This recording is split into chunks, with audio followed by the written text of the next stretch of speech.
ওই দিন রাতে এসে বললো যে আমি ঠকেছি, তোমাকে বিয়ে করে আমি ঠকেছি। কেমন ঠকছো? যে তুমি ইউজকৃত। বিয়ের কয়দিন পরে এই ঘটনা? 1 সপ্তাহ পরে। 1 সপ্তাহ পরে সে আপনাকে বললো যে এই ধরনের কথাবার্তা, এই ধরনের কথা। আবার আমাকে জিজ্ঞাসা করলো তোমার কোনো ফ্রেন্ড আছে কিনা, এই সেই না। তো ওই যে আমি সাদ্দামের সাথে কথা বলতাম, ওর সাথে পরীক্ষার সময় বিভিন্নভাবে হেল্প করতো আমাকে। আমার নাম নিপা আক্তার। নিপা আক্তার। বয়স কত? বয়স 27। 27 রানিং। জি জি জি। জন্ম জেলা কোথায়? কুমিল্লা। কুমিল্লাতে। আর বর্তমানে থাকছেন? ঢাকায় থাকছেন। ঠিক আছে।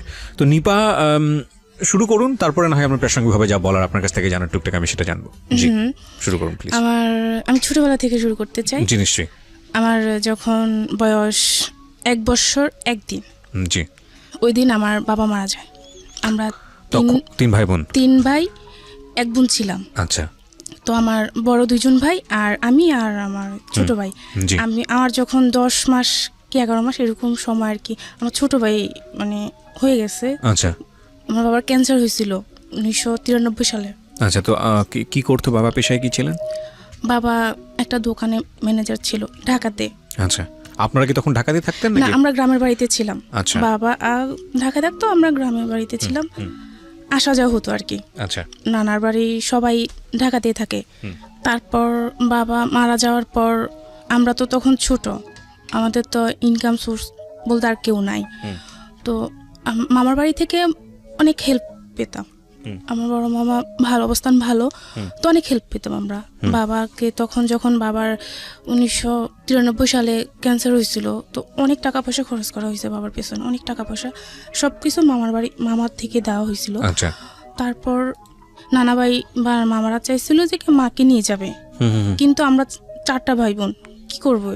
দাদা দাদি তখন চাইতেছে না যে না, আমার এত ছোট ছোট নাতি নাতনি ফেলে মানে বউকে আমরা দিব না। তো আমার কাকু ছিল, অবিবাহিত ছিল। এখন সবাই ডিসিশন নিল যে কাকার জন্য মাকে রেখে দিবে, যেহেতু আমরা সবাই ছোট। বাবার ছোট ভাই? হ্যাঁ, বাবার ছোট ভাই রেখে দিবে, এটাই ভালো হবে।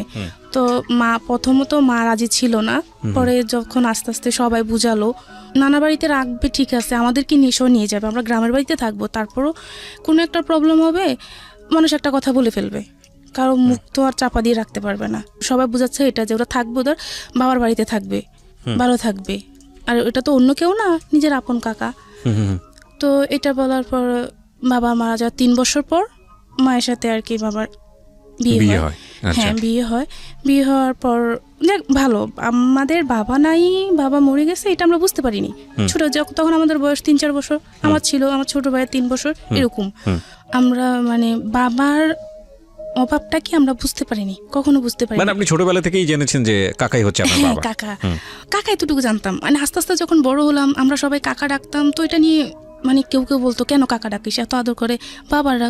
কাকা জানছি কাকাই, মানে এতটুকুই, কিন্তু আমাদের বাবার মতো সবকিছু তো আমাদের কাকা। আচ্ছা। আমি পড়াশোনায় মোটামুটি ভালো ছিলাম। তো ক্লাস যখন আমি 4-এ পড়ার অবস্থায় 26 মাসে ফুল লাগবে, আমাদের স্কুলে অনুষ্ঠান হবে, তো সবাই ফুল অ্যারেঞ্জ করতেছে, কিন্তু আমি পারতেছি না, আমি ফুল আনবো কোথা থেকে, মানে এরকম একটা চিন্তাধারা যে কোথা থেকে ফুল আনবো। একটা ভাইয়া শুনলো যে আমি ফুলের জন্য করতেছি, তো ভাইয়া বললো যে তোর কি ফুলের দরকার? তুমি হ্যাঁ ভাই, আমার ফুলের দরকার।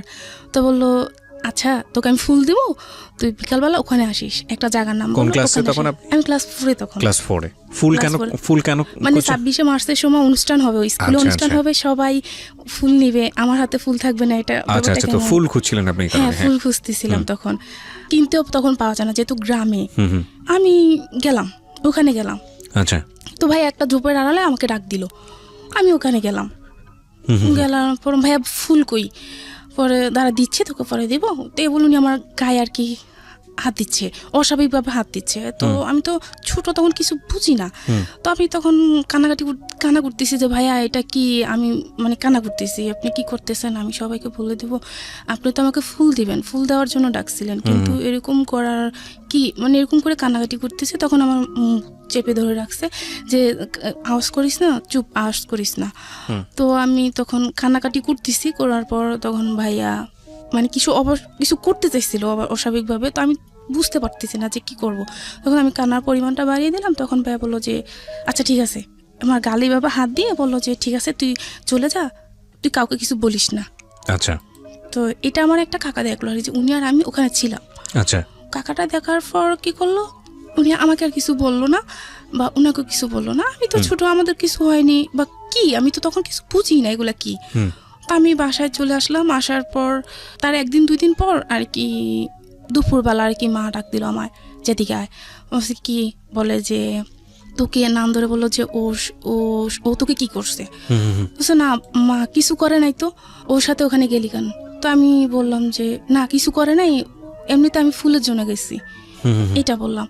তো বলার পর মা কিছু বলে নাই। পরের দিন বাবাকে আবার ওই কাকাটা বললো। বলার পর আমাকে খুব মারা হলো।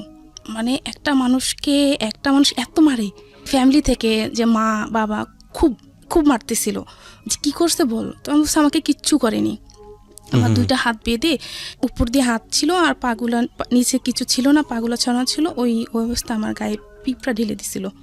পিঁপড়া ঢেলে দিয়েছিল মানে আমি শিকার যাই যে কি হয়েছে। লাল পিঁপড়া? হ্যাঁ, লাল লাল বড় বড় পিঁপড়াগুলা। এটা চাচা মানে আপনার বাবা? মা বাবা দুজনই। বাবা বলতে মানে চাচা? কাকা। হ্যাঁ কাকা। মানে কি করছে, তুই কেন গেলি ওখানে, কি করছে, শিকার যা। দেখেছিল যেন কি একটা কাকা, আপনারই আবার? না আমার আপন না, দুঃসম্পর্কের কাকা দেখেছিল, দেখে আপনার বাবা মাকে বলেছে, তো বাবা মার শিকার যাওয়ার জন্য লাল পিঁপড়া দিয়ে দিয়েছে। হ্যাঁ বললো পিঁপড়া দিয়েছে, খুব মারতেছিল। তো আমার তো কিছু, আমি তো শিকার যাই না যে না কিছু করছে, তো আমরা শিকার যা তাহলে মারবো না। মানে এত পরিমাণে মারা হয়েছে যে আমার আর নিঃশ্বাস নিতে পারতেছে না, খুব মারা হয়েছে। তো মারার পরে বললাম যে হ্যাঁ কিছু করছে, কি করছে সেটা তো নিজে বলতে পারি না, কিছু করছে। তো দেন ওখানেই মারা হয় না। তো না হওয়ার পর আর কয়দিন পর আর কি, যে মা কোনো কিছু হইলে ওটা নিয়ে আমাকে বিভিন্ন কথা শোনাতো, যে তুই ভালো না, তুই এরকম করস, তুই আমার মান সম্মান ডুবাবি, এই করে খুব মারতো। আর আমি খুব কালো ছিলাম। আচ্ছা, খুব কালো, এটা নিয়ে শুনতে হতো কথা। গ্রামের বাড়িতে খুব কথা শুনতে হইতো, কালো, এত কালো, মানে কেউ দেখলে নাক চিটকাতো, কালো, এরকম একটা জিনিস। ব্যাপারটা তখন ওই যে পড়াশোনা খুব ভালো ছিলাম, তখন নিজের ভিতরে আস্তে আস্তে মানে কেমন জানি একটা কাজ করতেছে, যে সবাই এরকম বলে, আর এটা নিয়ে আমার সারাক্ষণ কথা শুনতে হচ্ছে। আসলে তো আমি কিছু করিনি। যে কোনো সমস্যা হলে মা আমাকে এগুলো নিয়ে কথা শোনাতো। হ্যাঁ কথা শোনাতো। কোথায় যেতে চাইতাম মা দিত, হ্যাঁ এই জন্য যাবি নাকি, মা এটা বলতো। মা এখন বুঝি হয়তো মা শাসন করতেছে, কিন্তু শাসন করাটা এইভাবে হয়তো উচিত ছিল না, বোঝাতে পারতো, তো এটা না করে এরকম করতো। তো আমি খুব ডিপ্রেশনে ভুগতেছিলাম, যে কারো কাছে কিছু বলতে পারতাম না, কিন্তু নিজে নিজে একা একা বসে কাঁদতাম। আমার মেজো ভাই ও আবার মাঝে মাঝে বলতো, এই তোর মা কি বলে রে এটা, ও আমার 2 বছরের বড়, তো তখন ও ছোট, মা তোর কি বলে রে এটা, না জানি না মা কি বলে এটা। তো মা যখন ওই ছেলেটার বাবার নাম উল্লেখ করে বলতো, ওই ছেলের সাথে এরকম করতে চাস, কোথাও যাবি, কোথাও যাওয়ার নাম করলে হ্যাঁ ওর কাছে যাবি, মানে এরকম কিছু। তো ভাই বলতো ওর নাম কেন বলে, আমি জানি না রে, আচ্ছা বাদ দে না। তো আমরা ভাই বোন, ছোট মেজো ভাই আর আমি খুব মিল ছিলাম, মানে খুব মিল। যা সমস্যা তো দুজন দুজনকে খুব ভালোবাসতাম, ভাই বোন দুজনকে। তো এরকম চলতে চলতে ক্লাস 7 চলতেছে, পড়াশোনা যে ওই যে একটা ভালো একটা পড়াশোনা একটা পর্যায়ে ছিল, ওটা আস্তে আস্তে নষ্ট হয়ে গেল। আমি আর পড়াশোনাটা ঠিক মতো নিতে পারছি না। এটা হওয়ার পর আমি যেটার সঙ্গে জড়িত না সেই দোষটা আমার কাছে আসছে, এবং এটা নিয়ে খুব বেশি বাড়াবাড়ি করছে ফ্যামিলি। ওই যে আমি কালো, মানে কেউ তাকে আসছে হয়তো বলতেছে যে তুমি তো তোমার গোষ্ঠীর বাইরে, তবে একটা কাজ হতো, যদি ফর্সা হতো চেহারাটা মোটামুটি ভালো হতো। এগুলো নিয়ে আপনাকে বলছিল?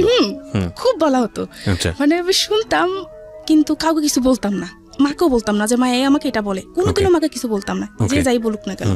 এরকম করতে করতে আমার আর মানে পড়াশোনার দিকে আর মন নাই, ওই এসব নিয়ে সারাক্ষণ চিন্তাধারা ছিল। তো ক্লাস 6-এ যখন উঠি তখন মানে খুব অসুস্থ হয়ে যাই আমি এসবই এর ভিতরে। তো ডাক্তার বলতে এই সেই জন্ডিস, এই সেই রোগ, কিন্তু আসলে না, মানে মূলত আমার কি সমস্যা সেটা আমিই বলতে পারবো, যে আমি এগুলো নিয়ে খুব টেনশন করি, যে কি হলো, মানে কেন এরকম হচ্ছে আমার সাথে। তো এটা হওয়ার পর ক্লাস যখন আমি 7-এ পড়ি, তো তখন আমাদের মোটামুটি ভালো চলতেছে, ফ্যামিলি ভালোই চলতেছে, মানে কোনো দিক দিয়ে কোনো সমস্যা দেখতেছি না। 2005 সালে আমার মেজো খালামণি মার্ডার হয়। ঘটনা কি ছিল, মানে আপনি কিভাবে দেখলেন, কিভাবে জানলেন? সেটা জানা হলো যে আমার মেজো খালামণি আমাদের বাড়ি থেকে 2-3 গ্রামের পরে ছিল। মেজো খালামণির লাশটা পানিতে ভেসেছিল। আপনি খবর পেলেন কিভাবে, আপনি জানলেন? আমাদেরকে ওনাদের মানে ও বাড়ি থেকে আমাদেরকে খবর দেওয়া হলো আর কি। তো আমরা যখন গেলাম, গিয়ে দেখলাম যে লাশটা অস্বাভাবিকভাবে কিছু মা বুঝতে পারলো যে আমার বোনের এরকম হলো কেন, মানে একটা মানুষকে মেরে পানিতে ফেলে দেওয়া হলো, তার শরীরের অস্বাভাবিক কিছু দেখা গেল। তো মারা যাওয়ার পর মানে এই একটা সমস্যা শুরু হয়ে গেল, আচ্ছা, যে এই একটা আরেকটা জিনিস মানে মাথায় এফেক্ট করলো, যে এরকম একটা কিছু আমাদের লাইফে হয়ে গেল। যে আমার খালামণি খুব ভালো ছিল, আমাদের খুব আদর করতো, ওকে, মাও খুব মানসিকভাবে মানে ইয়ে হয়ে গেল। তো এটার পর খালামণি কিছুদিন মারা যাওয়ার কিছুদিন পর কি হলো, আমার বড় ভাই তখন ইন্টারমিডিয়েট পরীক্ষাতে ছিল, পরীক্ষা টেস্ট দেওয়া হয়ে গেছিলো, পরীক্ষাতে ছিল। তো শুনতে পারলাম মানে খালামণি মারা যাওয়ার কয়েকদিন পর শুনতে পারলাম যে ভাই একটা রিলেশন করতেছে। আপনার বড় ভাই? হ্যাঁ, বড় ভাই একটা রিলেশন করতেছে, তো ওনারা দিবে না ভাইয়ের কাছে, বা আমরা ওটা আনবো না, এরকম কিছু চলতেছে, এরকম নিয়ে আর কি চলতেছে। মানে কি যে একটা অবস্থা, মানে বলে বোঝাতে পারবো না। আচ্ছা, তখন আপনি কোন ক্লাসে? ক্লাস 4? ক্লাস 7-এ। ক্লাস 7-এ, ওকে। ভাইয়া রিলেশন করছে, এখন ওনারা দিবে না, আমরাও আনবো না, এরকম কিছু আর কি। ভাইয়া তো তখন ছোট ছিল, ইন্টারমিডিয়েট পরীক্ষা দিচ্ছে, তখন তার আমরাও সবাই ছোট ছিলাম, কিভাবে সম্ভব এখন?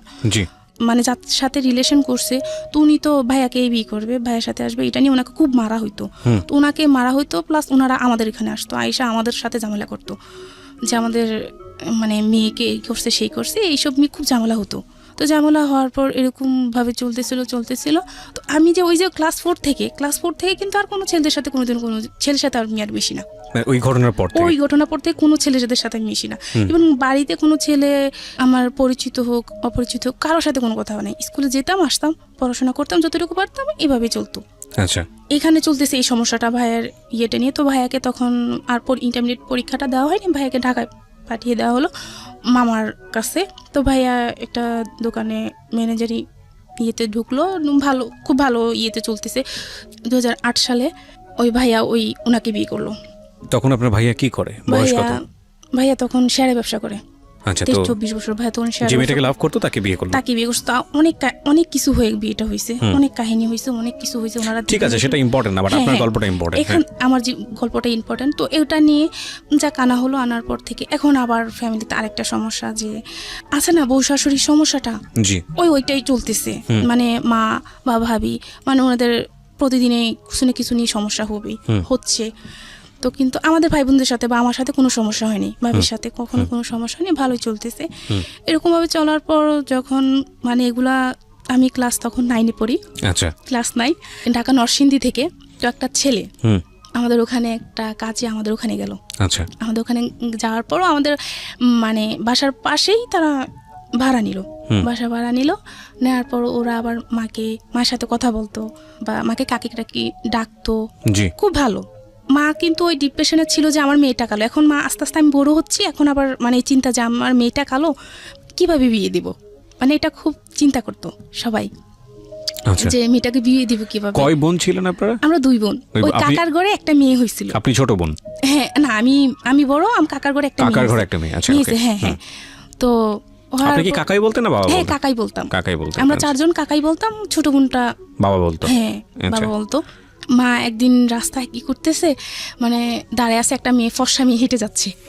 তো হেঁটে যাওয়ার পর মা বলতে চায়, আল্লাহ তুমি আমার ছোট মেয়েটাকে যা দিলা, আমার বড় মেয়েটাকে এরকম করে তৈরি করলা যে আমার মেয়েটাকে আমি একটা ভালো জায়গায় বিয়ে দিতে পারবো না। এটা আপনার সামনেই বলেছে? না, আমি ছিলাম না তখন। আচ্ছা, আমাদের অবস্থান তখন মোটামুটি ভালো, ভাইয়া শেয়ারে ব্যবসা করতেছে, ভালো, খুব ভালো। মা এটা বলার পর একজন শুনলো, ওই যে যারা বাসা ভাড়া নিচ্ছে আমাদের ওখানে, ওই একজন শুনলো। মানে কার কাছ থেকে শুনেছে? মা বলতেছে, এটা ও শুনলো। আচ্ছা, ও হেঁটে যাচ্ছে, মেয়েটাও হেঁটে যাচ্ছে, মা ওই কথাটা তখন বললো, জুড়েই বললো। তো বলার পর আমি তখন স্কুলে ছিলাম। তো শোনার পর ও কি করলো, আমার একটা আপুর সাথে ওর ভালো মানে যোগাযোগ ছিল। তো আপুকে বললো যে এরকম মানে ওকে আমার ভালো লাগে, ওকে বলা নিয়ে আমাকে একদিন খুব মানে ইয়ে করতেছে, যে তুই এভাবে মানে জীবন চলে কেমনে, খাওয়া দাওয়া না করলে কেমনে হবে, এরকম ও শুনতেছে। ও শুনলো, শোনার পর আপুকে বললো যে আপু ওকে একটু ডাকেন, আমি ওর সাথে একটু কথা বলবো। আমাকে ডাকা হলো। তো ডাকার পর আমি গেলাম, ওই আপুর ঘরে গেলাম, যাওয়ার পর বললাম যে কেন ডাকছেন আমাকে। তো ডাকার পর বললো যে তুমি বসো, তোমার সাথে একটু কথা আছে। আচ্ছা, বললাম যে কি কথা, বল তুমি বসো। বলে যে ছেলেটার নাম কি ছিল? নাসির। ওকে, হ্যাঁ। তো বলার পর বললো যে তুমি ভাত খাওনি কেন? বলছে না আমার না খেতে ইচ্ছা করতেছে না, আমার ভালো লাগে না, আমার খাইতে ইচ্ছা করে না। তো বললো যে আমার সাথে ভাত খাওয়া, বলছে না আপনার সাথে আমি খাবো কেন, এটা বলে আমি ওখান থেকে চলে আসছি। আচ্ছা। তো উনি আর খায়নি, চলে আসার পর এখন আমি খাইনি, উনিও খায় না, মানে দুজনই না খায় অবস্থা আছে। তখন আপু বললো যে এখন আপুকে বলো, ওকে বলবো না আমাকে একটা চিঠি দিতে, 2009 সাল, তখন ওকে বলবেন একটা চিঠি দিতে, যে চিঠিতে আমি মানে ও আমাকে বলবে যে আমি কেন খাইনি বা ওকে আমাকে খেতে বলতে হবে এরকম কিছু। তো আমি কি বলবো, কেন করবো এটা? যখন আপু এটা বললো আমি তো প্রথম রাজি না, পরে আরেকটা ফুপি ছিল, সেও বললো যে বকর না, কি হয়েছে, সমস্যা কি, এটা তার মহাভারত কিছু না, ও চলে গেলে তো তারপরে তার কোনো কিছু না, তার সাথে তার কোনো যোগাযোগ নেই। তো আমি রাজি হলাম, আচ্ছা ঠিক আছে চিঠি লিখবো। এখন চিঠি লিখতে গিয়ে আমি একবার কি চিঠি লিখবো আমি তো বুঝতে পারতেছি না কিভাবে লিখবো। তো একবার চিঠি লিখতে গিয়ে 10টা পেজ নষ্ট করলাম, চিঠি আমার লিখতে পারিনি আমি। অনেক কষ্ট করে চিঠি লিখলাম, লিখে ওনাকে দিলাম যে আপনি কেন খাননি, আপনি নাকি খাননি। আপু বললো আচ্ছা ঠিক আছে আপনি খান, আমিও খাবো। তো এটা বলার পর ও খেলো। এরকম 2-3টা মানে চিঠি দেওয়া হলো আর কি, 3টা। তো আমি আসলে একটাতে লিখলাম যে আচ্ছা আপনি কি চান আমার কাছে, মানে কেন এরকম বলতেছেন। তো বললো যে চোখের ভাষা বুঝে না সে মনের ভাষা বুঝবে না, তুমি কি আমার চোখ দেখে বুঝতে পারো না যে আমি কি বলতে চাই? না আমি তো কিছু বুঝতে পারিনি। ওইটার বলার পর তার কয়েকদিন পর ওরা চলে আসলো, ওদের কাজটা শেষ, ওরা চলে আসলো। আচ্ছা। তো আমার বাবা তখন ফোন ব্যবহার করতো, আমি বা মা কেউ ব্যবহার করতাম না। তো বাবার ফোন নাম্বার নিয়ে আসা হলো। তো নিয়ে আসার পর ও মাঝে মধ্যে ফোন দিত, আপুর সাথে কথা বলার জন্য ফোন দিত, যে আপুর সাথে কথা বলবো। তো আপুর সাথে কথা বলা তখন তো আমরা আমাকে দিত, তো আপুর সাথে ফোন দিলে বুঝতাম যে আমার সাথে কথা বলবে এরকম ভাবে। তো ওনার কথা আমার খুব ভালো লাগতো, ওনার কথা বোঝানো, খুব সুন্দরভাবে কথা বলতে পারতো, গুছিয়ে কথা বলতে পারতো, সেটা আমি তখন পারতাম না। উনি কথা বলতে পারতো খুব সুন্দরভাবে, তো ওনার সাথে আমি কথা বলতাম, ভালো লাগতো। এরকম করতে করতে এসএসসি পরীক্ষা দিলাম, মানে ওনার সাথে আমার যোগাযোগ হতো এরকম কি 1 মাস 15 দিন 20 দিন এরকম আর কি, এতদিন পর পর আর কি ওনার সাথে আমার যোগাযোগ হতো। তখনও কি মানে ওনার সঙ্গে আপনার কোনো সম্পর্ক তৈরি হয়েছে নাকি জাস্ট এমনিতেই হাই হ্যালো করেন?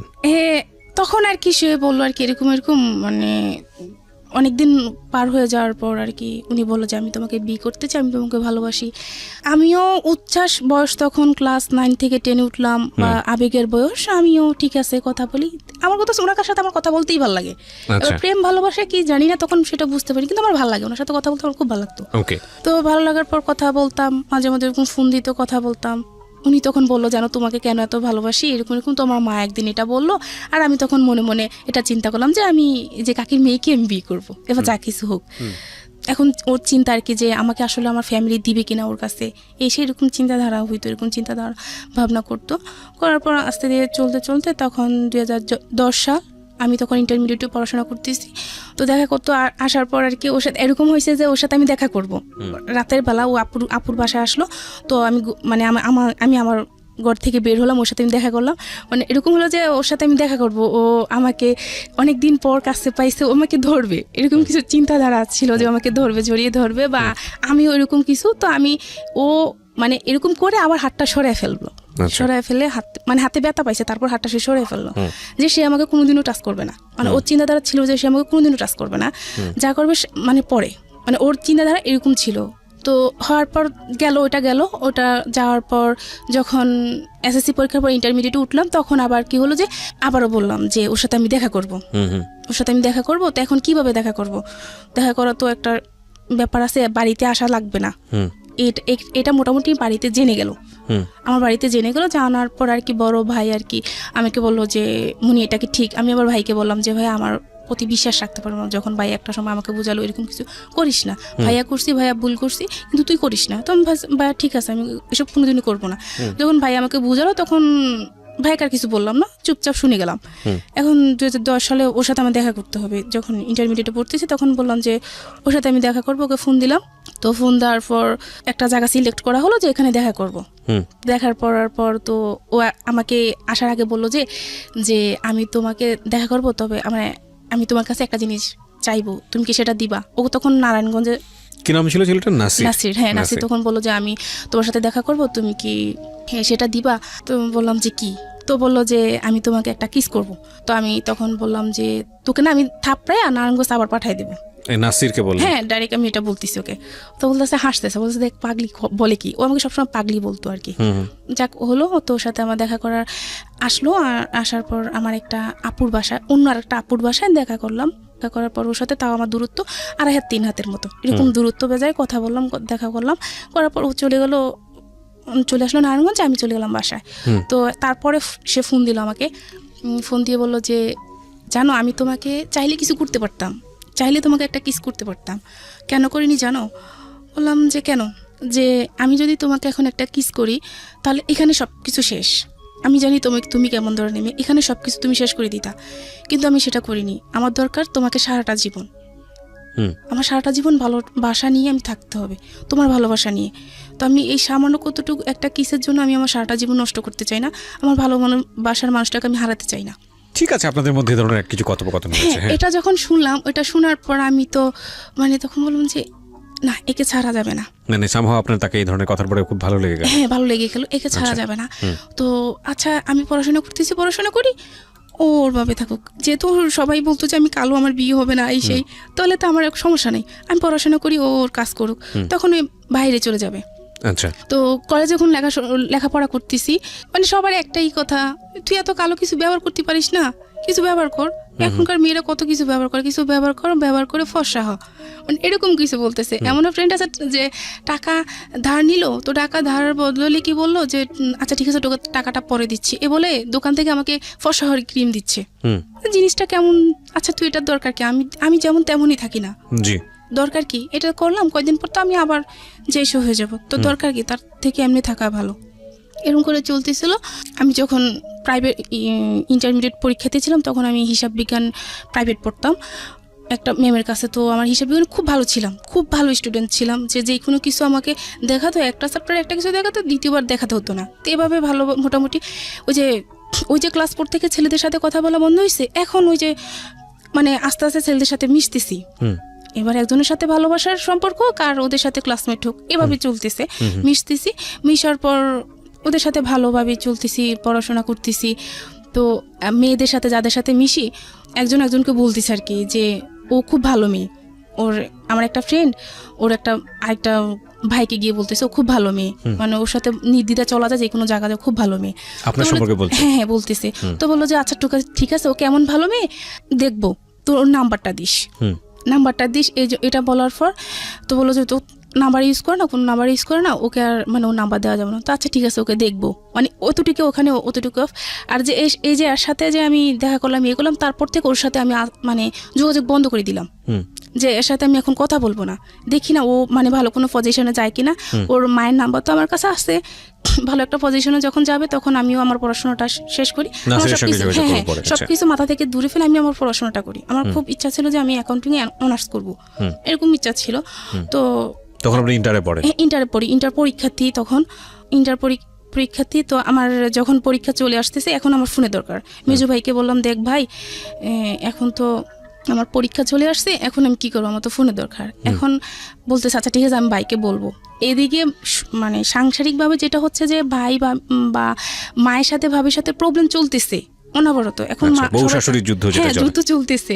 এখন সবাই বলতেছে যে এভাবে তো হয় না, মেয়েটাকে বিয়ে দিয়ে দাও, যেহেতু মেয়েটা বড় হয়েছে, মেয়েটাকে বিয়ে দিয়ে দাও। এরকম ভাবে সংসার তো নষ্ট হয়ে যাচ্ছে। এখন 2 দিন পর মেয়েটা দেখতে এমনিতে কালো, তারপর যদি সমস্যা এরকম ফ্যামিলিতে এরকম সমস্যা, কেউ ভালো কোনো জায়গা বিয়ে দিতে পারবে, এমনিতে তো ভালো জায়গা বিয়ে দিতে পারবে না, এরকম মানুষ বলে, মুখের উপরে এসব কথা বলে, খুব খারাপ লাগে।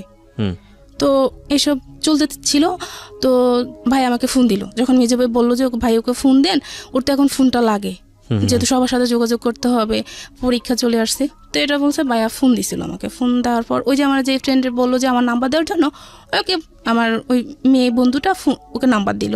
দেওয়ার পর ফোন না 2-3 দিন পর নাম্বার দিল, ও আমাকে ফোন দিচ্ছে, SMS দিচ্ছে। তো আমি তো ফোন পিক করতেছি না, বা SMS কে আপনি, SMS বলতেছি আপনি কে, কেন আমাকে ডিস্টার্ব করতেছেন, এই সেই এরকম চলতেছে। ও অন্য জায়গার পরিচয় দেয়, দেওয়ার পর নাম্বারে ফোন দিল। আমি আমার ক্লাসমেটই, ওই ছেলেটা আমারই ক্লাসমেট। আমি ওকে দেখিও না, চিনিও না কোনোদিনও। আচ্ছা, কিন্তু ওই নাম্বারটা নিয়েছে? হ্যাঁ, ওর একটা বোন থেকে আর কি, ও আমাদের সাথে পড়তো। তো নেওয়ার পর আপনার নাসিরের সঙ্গে যোগাযোগ অফ? হ্যাঁ, ওর সাথে আমার যোগাযোগ সম্পূর্ণ অফ। ওকে। ফোন দেওয়ার পর এরকম করতেছে, মা শুনলো, আমি যখন বললাম যে আপনি আমাকে ফোন দিন না, আমার প্রবলেম হবে এসে, তখন মা শুনলো। মা তো শোনার পর আমার সাথে খুব মানে রাগারাগি করতেছে। তো রাগারাগি করার পর আমি কি করলাম, মাকে ভাইয়াকে, বড় ভাইয়া তখন বাড়িতে ছিল, ভাইয়াকে ফোনটা দিয়ে দিলাম যে ভাইয়া ধরেন কে ফোন দিচ্ছে, আমি চিনি না ওকে, আপনি কথা বলে দেখেন। তখন ভাইয়া কথা বললো যে ভাইয়া আসলে আমি ওর ক্লাসমেট, ও আমাকে কখনো দেখেনি, ওর সম্পর্কে আমি অনেক জানছি, জানার পর আমার ভালো লাগলো, এই জন্য ওর সাথে আমি একটু কথা বলতে চাইছি, আর ওর সাথে আমি ফ্রেন্ডলি কথা বলবো, আমি কথা দিচ্ছি ওর সাথে আমি ফ্রেন্ডলি কথা বলবো। তো হ্যাঁ বললো আচ্ছা ঠিক আছে। যখন আমার ক্লাসমেটে এরকম কথা বলে আমার ভাইয়ের কাছে, যে খুব ভালো মেয়ে ভাইয়া, ওর সাথে আমি কথা বলবো, তখন ভাইয়া বললো যে আচ্ছা ঠিক আছে। তো ভাইয়া আয়শা বললো যে তুই কথা বলিস ওর সাথে, তোরই ক্লাসমেট। ও তখন ওর সাথে কথা বলতে লাগলাম, মাঝে মধ্যে কথা বলতো, ফোন দিত। তো ও তখন মানে ওর সম্পর্ক ছিল, তো বলতো আমাকে যে ওর বাবার সম্পর্কে আমাকে বলতো, কিসের সম্পর্ক ছিল? মানে ওর প্রেমের একটা সম্পর্ক ছিল অন্য একটা মেয়ের সাথে। ছেলেটার নাম কি ছিল? সাদ্দাম। সাদ্দামের সঙ্গে আপনি কথা বলতেন, আপনার ক্লাসমেট সে? হ্যাঁ হ্যাঁ। ওর আবার অন্য একটা মেয়ের সঙ্গে সম্পর্ক? হ্যাঁ, সেটা আপনাকে বলতো? হ্যাঁ আমাকে বলতো। আচ্ছা।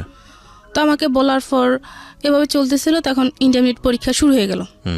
আমি যখন আবার মানে প্রাইভেট পড়তাম না, তখন আবার মানে ক্লাসমেট একজনকে জিজ্ঞাসা করে না যে তুই ইন্টারমিডিয়েটের পরে কোথায় অ্যাডমিশন নিবি, একজনকে বলে না। তো আমি তখন বলতাম যে আমি কুমিল্লাতে বা ঢাকাতে অন্য কোনো জায়গায় পড়াশোনা করব, অ্যাটলিস্ট এখানে পড়াশোনা করব না, কুমিল্লা ভালো কোনো কাম দিলাম, একটা হাসি দিলাম, মানে ওটাই, অতটুকুই চলে আসলাম। তো ওখানে ওই হাসিটা দেখাটা ওনাদের পছন্দ হয়েছে। পছন্দ হওয়ার পর ওনারা চলে গেল। চলে যাওয়ার পর আমি তো তখন পরীক্ষা দিব, পড়াশোনা করতেছি, আমি ওসব নিয়ে ব্যস্ত।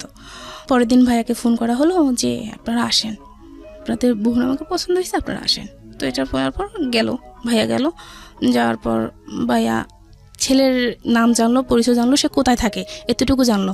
জানার পর ভাইয়া যখন সবাইকে বললো যে এরকম ভাইয়ার ফ্রেন্ড সার্কেল আমাদের গ্রামের পাশাপাশি, তো ফ্রেন্ড সার্কেল জানানোর পর সবাই বললো যে হ্যাঁ ছেলে খুব ভালো, আর দেখতে মাশাআল্লাহ অনেক স্মার্ট, ওই অতটুকুই মানে সবার পছন্দ হয়েছে। এবার ছেলে তাদের ফ্যামিলির ব্যাকগ্রাউন্ড কি, সে পড়াশোনা কতটুকু করছে, এটা দেখার বিষয় না কারো। ছেলে দেখতে ভালো। আর আমার বড় মামাকে জানানো হলো। তো আমার বড় মামা তো আমাদের ফ্যামিলি সব কিছু, আমাদের এই যে ফ্যামিলিতে যত কিছু হোক, বড় মামা আমাদের অনেক হেল্প করছে। আমাদের এখানে এতটুকু আজকে এখানে আসার পেছনে তো বড় মামা, এরকম আর কি। মামাকে বললো, মামাও বললো না ছেলে খুব ভালো, মানে মামা বলছে কোনো সমস্যা নেই, রাজি হয়ে যা। তো সবার চিন্তাধারা এটা ছিল বাড়িতে কি আছে না আছে সেটা দেখার বিষয় না, বিয়ের পর তুমি কে ঢাকা রাখবে। রাজি হয়ে গেল সবাই। তো ভাই দেখে আসলো। পরের দিন আমি আমার ইকোনমিক্স পরীক্ষা চলতেছিলাম, পরীক্ষার জন্য আমি মানে প্রস্তুতি নিতেছি যে আমি পরীক্ষা দিতে যাব। তখন ভাইয়া বললো যে মেহমান আসবে, পরে যাস। তখন বিকালবেলা পরীক্ষা ছিল আমার, যে মেহমান আসবে পরে যাস। তো কি মেহমান আসবে? পরে বললো যে পরে মা বললো তোকে দেখতে আসবে, ভাবি বলে দেখতে আসবে, পরে যাস। তো আচ্ছা ঠিক আছে। তো ওনারা আসলো, ওনাদের সামনে নেওয়া হলো। ওনারা দেখলো আমাকে, শাড়ি পরিয়ে দেখলো, থ্রি পিস খুলে দেখলো, মানে যে থ্রি পিস পরিয়ে দেখলো, যেভাবে ইচ্ছা ওনারা দেখলো, আমাকে হাঁটালো, কথা বললো, ওনাদের সাথে খাওয়ালো, সব কিছু হলো।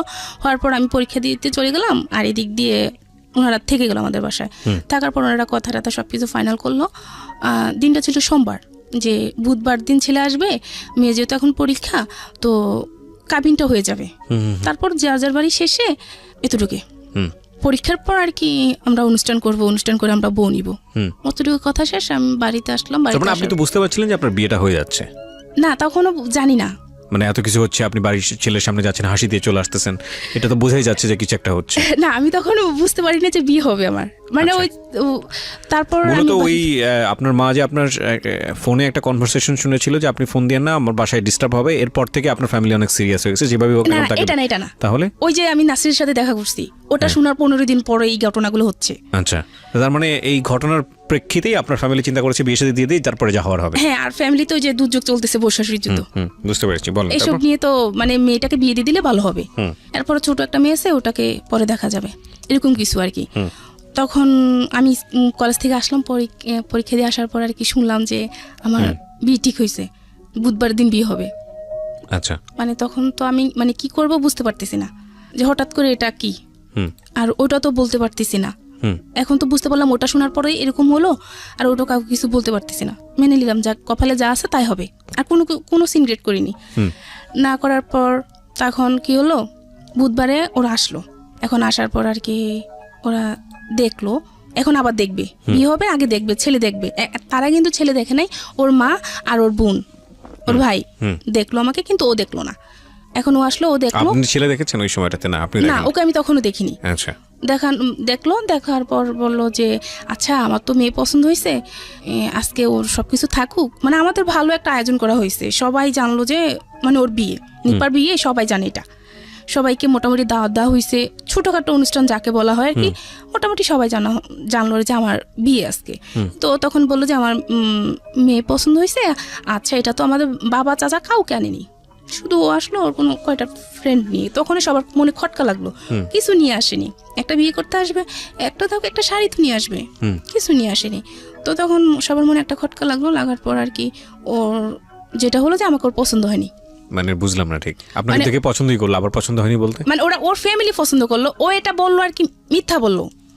তারপর মেয়ে পছন্দ হচ্ছে, আমি আগামীকাল আমার বাবাকে পাঠাবো, আমার কাকাকে পাঠাবো, পাঠিয়ে তারপর মানে বিয়ে ডেট ফিক্সড করবো। আচ্ছা, এটা বলে ও চলে গেল।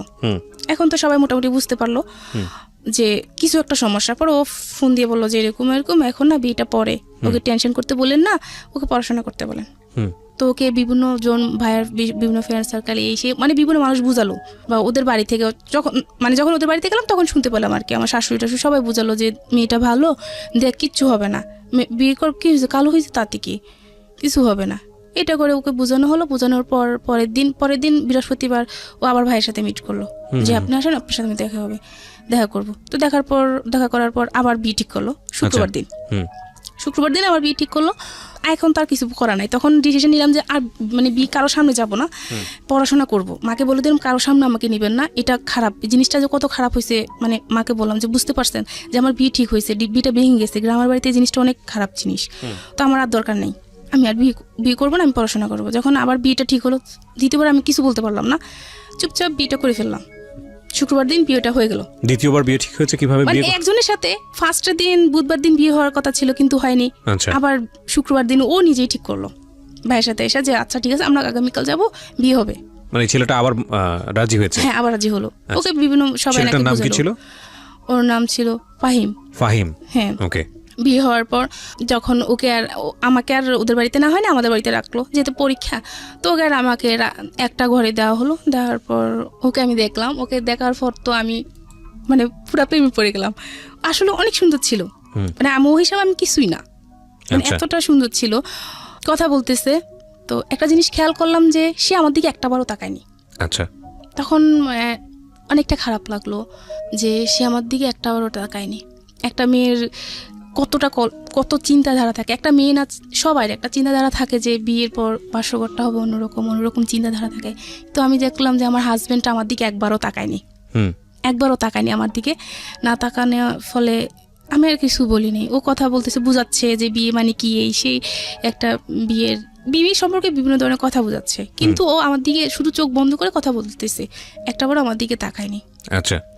না তাকানোর পরে তো রাতে মানে যখন ঘুমাতে গেলাম, আমি ওর হাতের বাম পাশে ছিলাম। তো রাতে খেয়াল করলাম যে ও আমার বাম পাশ থেকে ডান মানে আমার ও পাশ হলো গিয়ে মানে সিগারেট বাসরাতে। জি। তো এটা দেখার পর তো পুরো আমি শকড যে বিয়ের রাতে হাজবেন্ড একটা বার আমার দিকে তাকালো না, এখন সে সিগারেট খাচ্ছে, মানে জিনিসটা কেমন? এরকম রাত্রে দুইটা খেলো। তো খাওয়ার পর খুব খারাপ লাগলো যে আল্লাহ জানি কপালে কি আছে। তারপর আর কাউকে কিছু বলিনি। বলার পর পরের দিন ও আমাদের বাড়িতে ছিল, থাকার পর ওর একটা ফ্রেন্ড নাকি আমাদের বাড়িতে আসতে চাইছিল, যেহেতু শ্বশুরবাড়িতে যাব। তো বললো যে আমার শ্বশুরবাড়িতে যাবি কি, আমার নিজেরই তো মন ঠিক না, আমার নিজের তো বউ পছন্দ হয়নি। সেটা তার ফ্রেন্ডকে বললো, এটা সে আমাকেও বললো। তো আমাকে বলার পর আমি আড়ালে দাঁড়ায় কান্না করতেছি যে কি হলো কপালে। তো কান্না করতেছি, ভাবি দেখলো কি হলো, ভাবি এরকম উনি এই কথা বলে। তো ভাবি ওকে খুব বুঝালো যে ভাই হ্যাঁ বলতে পারবেন মেয়েটা কালো, কিন্তু মানে ওর মতো মানুষ হয় না, সারাটা দিন বলে যেতে পারবেন কিন্তু কোনো প্রত্যুত্তর করবে না, খুব ধৈর্যশীল একটা মেয়ে, ওকে আপনি কখনো কষ্ট দিন না। তখন অতটুকু তো ভালোই চলতেছিল, ফোনে কথা বলতাম। ও 3 দিন থেকে চলে আসলো ঢাকায়, ওর সাথে ভালোই ফোনে কথাবার্তা ভালোই চলতো, খুব ফোনে অনেক কথা হতো। তো ওকে বিভিন্ন কথার মাধ্যমে বুঝাতাম যে শুনো, বাবা মার পছন্দে বিয়ে করছো, কিন্তু এমন আচরণ তাদের সাথে করবে না যাতে তারা কষ্ট পায়। ভাই বোনের সাথে সবসময় ভালো করবা, আগে যে যতটা ভালো করছো তার থেকে বেশি ভালো করবা। তো ওর কথা বলতো, তোমার এই কথাগুলো খুব ভালো লাগে আমার। তো এই কথাগুলো আমার খুব ভালো লাগে। এটা হওয়ার পর যখন যখন বিয়ের 1 সপ্তাহ হলো, আগে শুক্রবার বিয়ে হলো, পরে বৃহস্পতিবার আর কি আমি ঘুমাচ্ছি, ও অনেকবার ফোন দিচ্ছে আমার ফোনে, কিন্তু আমি এত ঘুম যাচ্ছি যে আমি ফোনটা রিসিভ করতে পারতেছি না। ও 26 বার আমাকে ফোন দিল। ফোন দেওয়ার পর আমি ফোন রিসিভ করলাম, রিসিভ করার পর চুপ করেছিল অনেকক্ষণ। তো আমি বললাম যে সরি, আমি না ঘুমিয়ে পড়ছি, ওই দিন পরীক্ষা ছিল একটা, পরীক্ষা দিয়ে আসে আমি ঘুমিয়ে পড়ছি, সরি আমাকে ক্ষমা করে দাও, আমি ফোনটা রিসিভ করতে পারি না। ওই দিন রাতে এসে বললো যে আমি ঠকেছি, তোমাকে বিয়ে করে আমি ঠকেছি। কেমন ঠকছো? যে তুমি ইউজকৃত। বিয়ের কয়দিন পরে এই ঘটনা? 1 সপ্তাহ পরে। 1 সপ্তাহ পরে সে আপনাকে বললো যে এই ধরনের কথাবার্তা, এই ধরনের কথা। আবার আমাকে জিজ্ঞাসা করলো তোমার কোনো ফ্রেন্ড আছে কিনা, এই সেই না। তো ওই যে আমি সাদ্দামের সাথে কথা বলতাম, ওর সাথে পরীক্ষার সময় বিভিন্নভাবে হেল্প করতো আমাকে, বা আমি ওকে ইয়ে করতাম। আমার জানা যে প্রশ্নটা সেটা হচ্ছে যে এটা খুব সেন্সিটিভ একটা বিষয়, তারপর আমি করছি আপনাকে এই প্রশ্নটা, এই কথাটা সে কেন বললো আপনার কি জানা আছে? কারণ আপনি যেটা স্বীকারোক্তি দিয়েছেন এখানে, আমি জানি না, তাতে তো আপনার এই ধরনের কোনো ঘটনাই ঘটেনি না, আমার জীবনে এরকম কোনো ঘটনা ঘটেনি। আমি আপনার হাজবেন্ডের সঙ্গে ফার্স্ট মোটামুটি ভালো ছিলাম, মানে স্বাস্থ্য ভালো ছিল, তো সেই ক্ষেত্রে তার এরকম চিন্তাধারা ছিল। তো আপনি ওকে জিজ্ঞেস করলেন না যে তুমি এটা আমাকে কেন বলছো? বা বলে যে আমি বিয়ের আগে বিভিন্ন জনকে জিজ্ঞাসা করলাম, তারা এরকম বলে, এরকম কিন্তু তোমার মাঝে এরকম কিছু নাই, এরকম কিছু সে বলতেছে আর কি। আচ্ছা, যেগুলো আপনার মধ্যে অ্যাবসেন্স ছিল সেই কারণে সে আপনাকে বলছে যে আসলে না, কিন্তু আমার সাথে আমার সেরকমই হয়েছে, আমি সেই কষ্টটা অনুভব করছি, আমার সেই জিনিসগুলাই হয়েছে, কিন্তু সে তো চলে গেছে। কষ্টটা আমি পাইছি, পরে বুঝতে পারতেছি আমার কতটুকু কষ্ট হয়, সেটা আমি বুঝতে পারছি। সে তো চলে গেল পরের দিন সকালবেলা। আমি তো সামহাউ সে আপনার মুভমেন্ট বা সবকিছু মিলিয়ে সে যেটা গেস করেছে যে আপনার বিয়ের আগে অন্য কারোর সঙ্গে সম্পর্ক ছিল, হ্যাঁ, শারীরিক সম্পর্ক ছিল, সেটা একটা বিষয়। খুব সামাজিকতার জায়গা থেকে আমরা এই বিষয়গুলো নিয়ে কথা বলি না, আমাদের সমাজে এগুলো এক ধরনের ট্যাবু মনে করা হয়।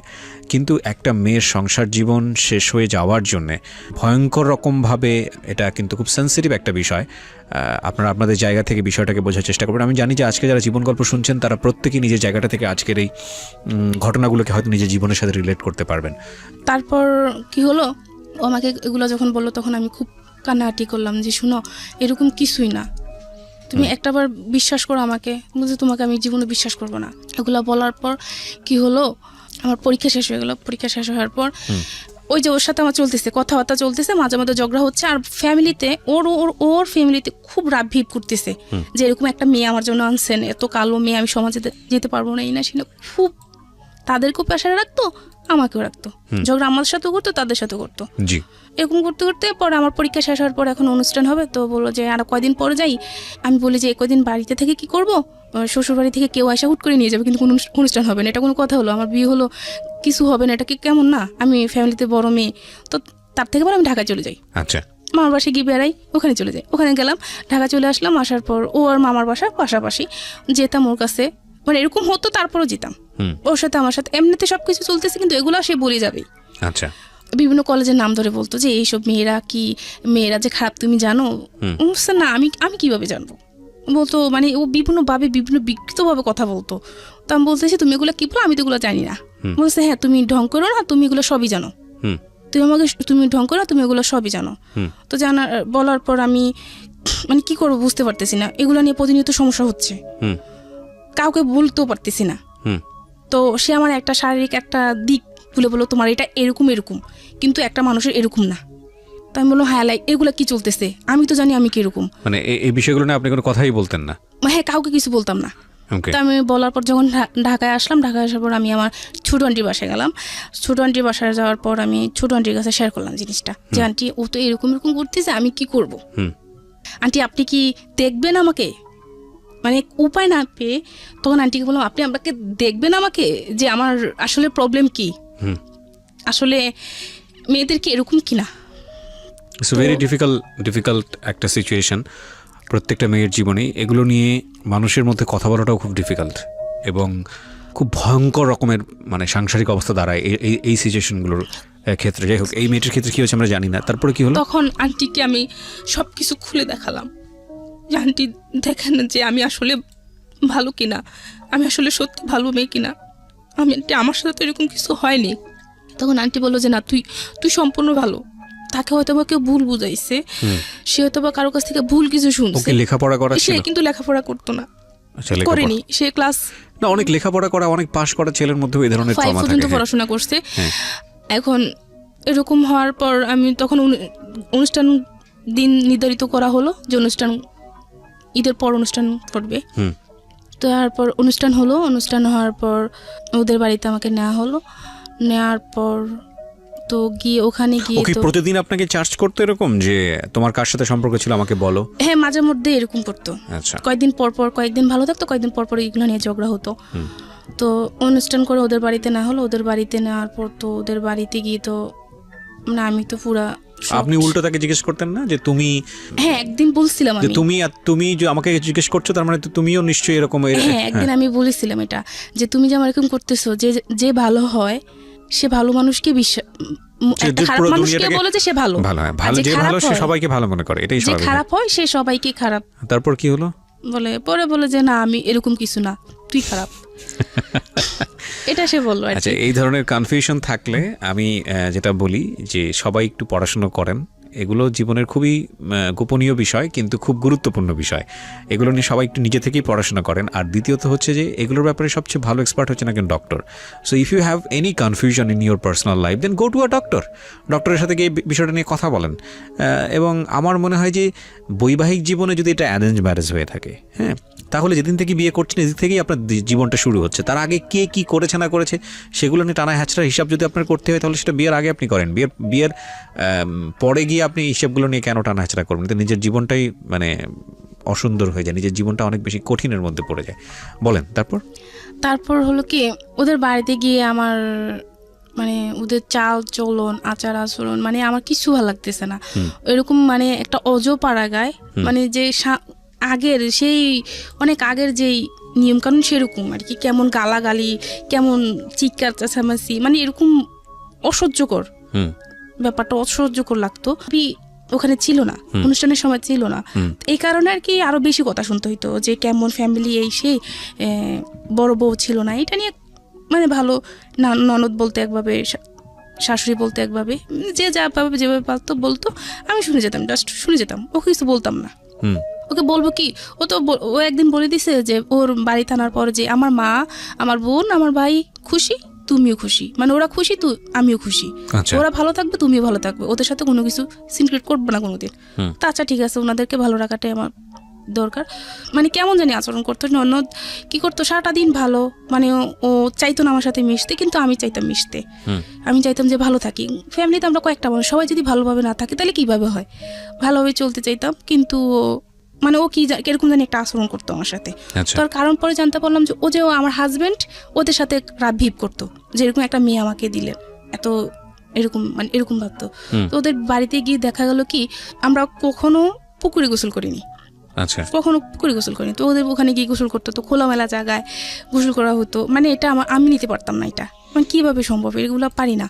বা বাড়িতে বাথরুম বাসায় আছে, ঘরের কাছে আছে, কিন্তু ওদের অনেকটা দূরে যেতে হতো, মানে এগুলো আমি পারতেছি না, এগুলো মানায় নিতে আমার খুব কষ্ট হচ্ছে, খুব কান্নাকাটি করতাম আমি, কিন্তু কাউকে কিছু বলতাম না যে আমি কেন কাঁদি।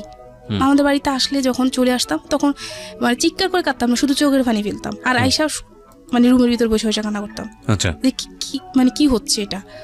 তো এরকম হওয়ার পর চলতে থাকার পর আমার একটা প্রবলেম ছিল, সেটা হচ্ছে যে মানে মেনস্ট্রুয়েশনের সমস্যা ছিল আর কি, ঠিক মতন আর হতো না। তো এই জন্য আমি একটা ডাক্তারের কাছে গেলাম।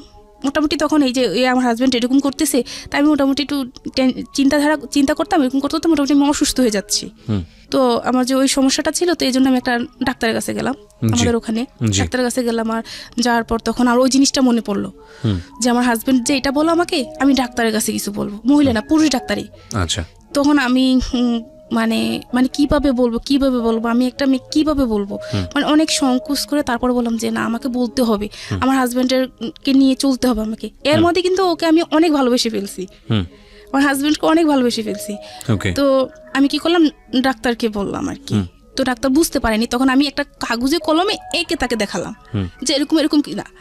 তখন উনি বললো যে এটা কি বলো, এটা তো সবারই এরকমই হয়, আর আমার ওয়াইফ আমি বিয়ে করছি, আমার ওয়াইফের তো একই অবস্থা, এটা তুমি কি বলো, মানে শরীরের অন্য দিক মানুষ ছোট বড় এরকম থাকে, এটা নিয়ে তো এরকম করার কিছু আসে যায় না। তখন উনি বললো যে তুমি কিসে পড়ো বা পড়াশোনা করছো কিনা। তখন আমি বললাম যে হ্যাঁ আমি ইন্টার কমপ্লিট করছি, এখন ডিগ্রিতে অ্যাডমিশন নিবো এরকম চিন্তাধারা আছে। ওর কিন্তু পড়ানোর ইচ্ছা ছিল আমার হাজবেন্ডের, যে তোমাকে আমি পড়াবো। আমাকে জিজ্ঞাসা করছে তুমি পড়বা কিনা, হ্যাঁ আমি পড়বো। তখন কি হলো, ও আমাকে পড়াবে, এখন ভর্তি হতে হবে। যে কোনো জায়গায় তো আমি কোচিং টোচিং করলাম না, কোনো জায়গায় পরীক্ষা দিতে পারবো না। তো আমি যে কলেজে পড়াশোনা করছি ওখানে আমি ডিগ্রিতে ভর্তি হয়ে যাই, ওইটা ভালো হবে। তো আমার চিন্তা ছিল ওখানে আমি পড়াশোনা করবো।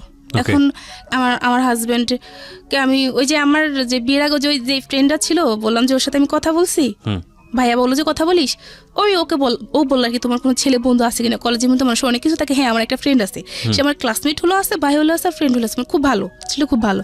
ওকে পরিচয় করে দিলাম। তো পরিচয় ও আবার বললো যে নিপাত তো মানে ঢাকাতে বা কুমিল্লাতে এইসব কোনো জায়গা ভালো জায়গা পড়াশোনা করার ইচ্ছা আছে, ওকে ভর্তি করেন, ওখানে ভর্তি করেন, আমরাও পড়াশোনা করবো। ওইটা শোনার পর আমার হাজবেন্ডের মাথায় কাজ করতেছে, কেন ওই ছেলেটা বললো, সম্পর্ক। এটা বলার পর তখন আমার হাজবেন্ড কি করলো, সরাসরি আমার বড় মামির কাছে ফোন দিল আমাকে পড়াশোনার ব্যাপারে, যে বড় মামি ওকে কি করব, ওকে তো তাহলে একটা কাজ করে ওকে কুমিল্লাতে ভর্তি করে দেই। আমার বড় মামিকে বলতেছে। তখন বড় মামি খুব রেগে গেল যে কেন কুমিল্লাতে ভর্তি করাবা তুমি ওকে, হয় ঢাকাতে ভর্তি করাবা, নয় যে কলেজে লেখাপড়া করছে ওখানে ভর্তি করাবা, তুমি কেন কুমিল্লাতে ভর্তি করাবা? এখনকার যুগ তো ভালো না, তুমি থাকবা ঢাকাতে, তোমার ফ্যামিলি থাকবে এক জায়গায়, ওর ফ্যামিলি থাকবে এক জায়গায়, ও থাকবে কুমিল্লাতে, এটা তো হয় না। ও যে অন্য কারোর সাথে চলে যাবে না, এটা তো কোনো কথা না। কারণ যেহেতু তুমি পড়াশোনা করো না, সে পড়াশোনা করতেছে, তখন ওর মাথায় অন্য কিছু কাজ করবে। আমার বড় মামি এটা বলতেছে, ওকে তুমি তোমার কাছে রাখো, আর না তুমি গ্রামে পড়াও, যে কোনো একটা করো, ওকে এভাবে দেওয়া ঠিক হবে না। মামির দিক থেকে এটা বললো। তো আমিও চিন্তা করলাম যে হ্যাঁ এটাই ঠিক। তো আমি বললাম যে আচ্ছা আমি যে কলেজে পড়াশোনা করছি ওখানে ভর্তি হয়ে যাই। তো ওখানে ভর্তি করাবা না, ওদের ওখানে একটা কলেজে আমাকে মানে চাপ করতেছে, ওখানে ভর্তি হয়ে যাও। বাবাকে বললো যে দেখেন ও আমার বাড়িতে থাকতে হবে, আমি যে ওকে এখন ঢাকা আনতে পারবো না, আমার একটু প্রবলেম, তো একটা কাজ করেন, ওকে বলেন যে আমাদের ওখানে ভর্তি হইতে। সমস্যা কি, পড়াশোনা করলে কিছু সার্টিফিকেট তো একই। মানে এত কিছু চিন্তা করি না, ও যা বললো তার কথাই ঠিক আছে, ভর্তি হয়ে গেলাম। ওখানে ভর্তি হয়ে গেলাম। ডিগ্রিটা অ্যাডমিশন নেওয়ার পর অতটুকু ভর্তি হওয়ার ডেট আমার যতটুকু ছিল তার আগে আমাকে ভর্তি করে দিয়েছে, যাতে আমি অন্য কোথাও ভর্তি না হতে পারি, মন মানসিকতা আমাদের চেঞ্জ না হয়। ওদের বাড়িতে আনার কিছুদিন পর আমাকে ভর্তি করা হয়।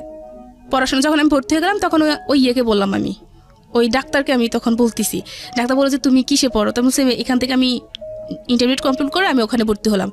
তো বলো তুমি তোমার হাজব্যান্ড কতটুকু পড়াশোনা করছে? তা আমি আসলে বলতে পারবো না, আমি আদৌ বলতে পারবো না সে কিসে পর্যন্ত পড়াশোনা করছে। একবার শুনি 10, একবার শুনি 5, একবার শুনি 8, এরকমই শুনে আসলাম। এটা আপনাকে কি জিজ্ঞেস করছে? জানি না, এটা আমাকে ওই ডাক্তারটা জিজ্ঞাসা করতেছে। কোন ডাক্তার? যে ডাক্তারের কাছে আমি গেলাম, আমি অসুস্থ হয়ে গেলাম, ওই যে আমার পিরিয়ডের সমস্যা ছিল, ওই ডাক্তারের কাছে গেলাম। তো তখন আমি ডাক্তারকে বললাম যে এরকম কোনো সমস্যা হয় কিনা। তো ডাক্তার তো আমাকে বলল, আপনাকে জিজ্ঞেস করেছে আমার হাজবেন্ড কিসে পড়ে। বলতে আসলে একটা কথা বললে ভালো হয়, এরকম মানে মনে মানসিকতা মানুষের সাথে না থাকাটাই বেটার। এরকম চিন্তাধারা আমি তো জানি এরকম কিছুই না। আমি ওদের বাড়িতে আসি বা আমাদের বাড়িতে থাকি, এরকমভাবে চলতে থাকার পর 2013 সালের লাস্টের দিকে কি হলো, আমার নাক গলা প্রচুর ঠান্ডা লাগে থাকতো সবসময়, মানে গরম কি শীত কি প্রচুর ঠান্ডা লাগতো। পরে ডাক্তারের কাছে নেওয়ার পর জানতে পারলাম যে আমার মানে টনসিলের সমস্যা, আমার অপারেশন করতে হবে। এটা জানার পর আমার একটু মানে ভয় পাইতেছে, অপারেশন করতে হবে, এটা নিয়ে আমি খুব একটু কান্নাকাটি করলাম। ও তখন বুঝালো, মানে ও কিন্তু এখন আমাকে সাপোর্ট করতেছে, সম্পর্ক কিন্তু ভালোই মানে চলতেছে, কিন্তু ওইগুলো কথাগুলো কিন্তু চলতেছে, কিন্তু সম্পর্ক ভালো চলতেছে। আমাদের এলাকাতে মানে সবাই বলতো যে নিপার হাজবেন্ড খুব ভালো, এরকম ছেলেই হয় না। অনেকে বলতো যে এরকম একটা মানে ছেলে পাইলে আর মেয়েকে বিয়ে দিতে আর করবো না, দ্বিধা করবো না। অনেক আয়সা বলতো আমার সামনাসামনি, তখন আমি হাসতাম মনে মনে যে আমি জানি জিনিসটা মানে মানুষটা কিরকম সেটা আমি ভালো করে জানি, এটা তো আর কাউকে বলতে পারবো না। নিজের হাজবেন্ডের সম্পর্ক তো মানুষকে আর বলা যায় না, যেহেতু আমি তার সাথে সারাটা জীবন থাকবো। তো যখন আমার নাক গলার সমস্যাটা হয়েছিল, হওয়ার পর এখন অপারেশন করাতে হবে, তো বললো যে হ্যাঁ অপারেশন ওকে করে ফেলবো। ও অপারেশনের জন্য সবকিছু ও নিজে অ্যারেঞ্জ করলো, আমার ফ্যামিলি থেকে কিছু নেয়নি। যখন যেদিন অপারেশন করতে নিল আমাকে কুমিল্লাতে, মানে আমি দেখলাম যে আমার মা ছিল, আমার ননদ ছিল, ও ছিল, আমার সবার থেকে ও বেশি মানে উইক হয়ে গেল। এত সুন্দরভাবে আমাকে বুঝাচ্ছে, মানে খুব ভালোবাসা দিয়ে, যেমনই তুমি ভয় পেও না, হ্যাঁ আমি থাকবো, আমরা অপারেশনের পর আমরা এই জায়গায় সেই জায়গায় ঘুরতে যাবো, খুব মানে ভালোবাসা দিচ্ছে আমাকে, বুঝাচ্ছে। মানে ওই জিনিসটা তার প্রতি আমাকে মানে খুব বেশি দুর্বল করে ফেলে। যে একটা সময় এরকম করে, কিন্তু পরে সে আমাকে ভালোবাসা দিচ্ছে। ওকে। তো দেওয়ার পর কি হলো, আমার অপারেশন করা হলো। অপারেশন করার পর মোটামুটি ভালো চলতেছে। চলার পর 14 সাল চলতেছে। একদিন আমাকে ফোন দিল ঢাকা আসার জন্য। বাড়িতে যেত না ঠিক মতো। বাড়িতে যেতে বলতে বছরে 3 বার যেত।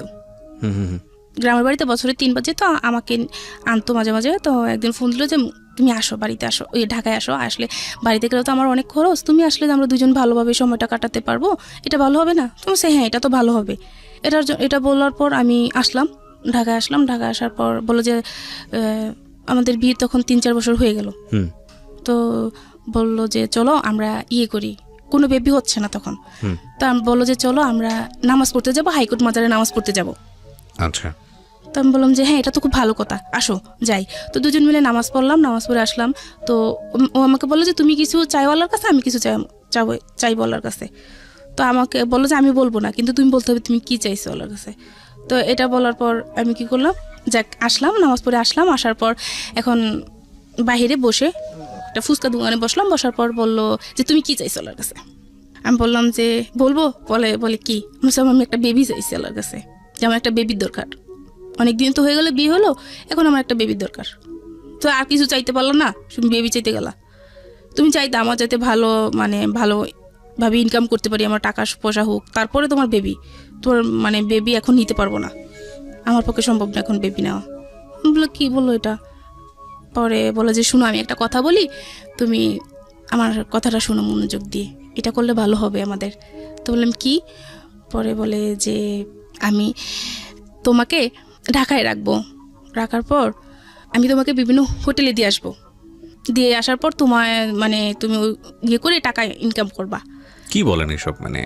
হঠাৎ করে এক লোকে আপনাকে এই ধরনের কথাবার্তা বলবে? এটা বলতেছে যে এরকম ইনকাম করব, তারপর আমাদের অবস্থা ভালো হবে, ভালো হলে তারপর আমরা যে বেবি হচ্ছে না, ডাক্তার দেখালে বেবি হয়ে যাবে।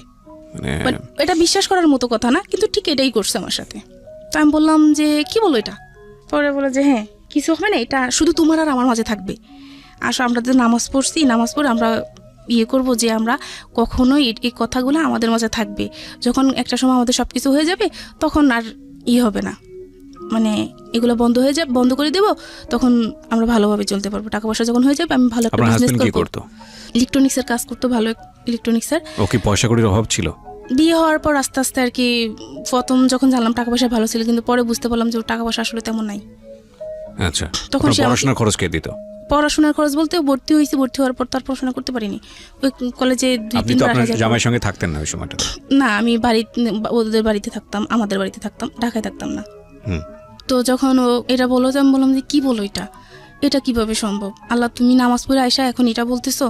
পরে বলে যে আরে কি হয়েছে, সমস্যা নেই, তোমার আর আমার মাঝে থাকবে, এটা তোমার আর আমার মাঝে থাকবো। আমি না, আমি এটা পারবো না। তো বাসায় গেলাম, বাসায় গিয়ে আসতে এই কথাটাই বললো যে আমি নিয়ে আসবো, তো করো। না, আমি এটা পারবো না, তুমি যাই করো না কেন, আমি এটা পারবো না। আমাকে বাড়ি পাঠিয়ে দাও, আমি বাড়ি চলে যাবো। ওকে। আল্লাহর ভয় করো, আমরা মরলে কি করব? এটা তুমি কি ধরনের কথা বলো? এটা বলে অনেকবার বোঝানোর পর তো বলো যে আচ্ছা ঠিক আছে, ওখানে ঠিক আছে। পরের দিন আমি বাড়িতে চলে গেলাম, কাউকে কিছু বললাম না এটা নিয়ে। বাড়িতে চলে গেলাম। বাড়িতে চলে যাওয়ার পর কি হলো, একদিন আমি ঘরে শুয়েছি, গোসল করে এসে শুয়েছি। তো আমার ছোট দেবর কোথায় থেকে যেন আসলো, আয়সা হঠাৎ করে এসে আমার গালে একটা কিস করলো। করার পর আমি লাফ দিয়ে উঠার পর বললাম যে তুমি এটা কি করলা, এটা কি তোমার উচিত হয়েছে? আমি সবাইকে এখন বলে দেবো। তো বললো যে ভাবি, কাউকে কিছু বললেন না। এখন আমি চিন্তা করতেছি কি করব, ওকে বলবো না আমার শাশুড়িকে বলবো। এর আগেও করতো, আসতো, বসতো কাছে বা জড়ে ধরার চেষ্টা করতো, বলছে এগুলো করো না, এগুলো ভালো না, আমি মাকে বলবো, এরকম বলতাম। হঠাৎ করে তো ওই দিন সে আমার সাথে সেই কাজটা করলো। করার পর কি করলাম, আমি কাউকে কিছু বললাম না আর, ভাবতেছি কি করব। তো কাউকে কিছু না বলার পর আমি আমাদের বাড়িতে চলে আসলাম। এখন ও বলতেছে যে আমি ওদের বাড়িতে যেতে পার। যাওয়ার পর বললো যে আমি যাব না। কেন যাব না, খুব ঝগড়া হচ্ছে এটা নিয়ে, যাব না। পরে বললাম যে কেন যাবো আমি তোমাদের বাড়িতে, তোমার ভাই এই কাজ করছে আমার সাথে, এখন আজকে সে এটা করলো, অন্যদিন যে সে অন্য কিছু করবে না, সেটা কোনো শিওর তুমি দিতে পারবা? এটা আমার বাবা শুনলো, আমার কাকা তখন এটা শুনলো। শোনার পর কি করলো, আমার কাকা তখন খুব রাগ করলো, যে আমি মেয়ে বিয়ে দিছি একজনের কাছে, আমার মেয়ের সাথে এরকম কেন হবে, আমি এখানে মেয়ে দিব না, এখানে যত কিছু হোক আমার প্রয়োজনে যা করা লাগে আমি আমার মেয়েকে নিয়ে আসবো, আমি এখানে মেয়ে দিব না। এটা বলার পর ও শুনলো এগুলা, বাবা যখন এগুলো বললো ও শুনে ফেললো, ফোনের অপর প্রান্তে ওগুলো শুনে ফেলার পর এখন ও বোঝালো যে থাক, যা হওয়ার হয়েছে তুমি বাড়ি চলে যাও, থাক এরকম করো না মরি না, ভালোবাসা দিয়ে কথা বললো, ভুলে গেলাম ওদের বাড়িতে চলে গেলাম। এখন ওই যে বাবা এগুলা বললো, বাবাকে নিয়ে ওর চিন্তাধারা অন্যরকম হয়ে গেল। আচ্ছা, এখন আমাদের বাড়িতে আমাকে যেতে দিবে না। যখন বলতাম যে বাবার বাড়িতে যেতে, তখন যেতেন দিত না, কেন দিবা না, এই না সে না, এটা বলতাম, তুলতে যাওয়া লাগবে না, এই না সে না। আবার যেতাম গেলে মানে ফোন দিত, যদি 1 মিনিট লেট হইতো ফোন রিসিভ করার জন্য তখনই ধরতো, কার সাথে ছিলা, ফোন ধরলা না কেন, রাতে ফোন যদি দিত, যদি আমি ঘুমাই থাকতাম ধরতো দেরি হতো, তো মানে ডাইরেক্ট এগুলো বলতো যে কয়জনের সাথে ছিলা, এই সেই।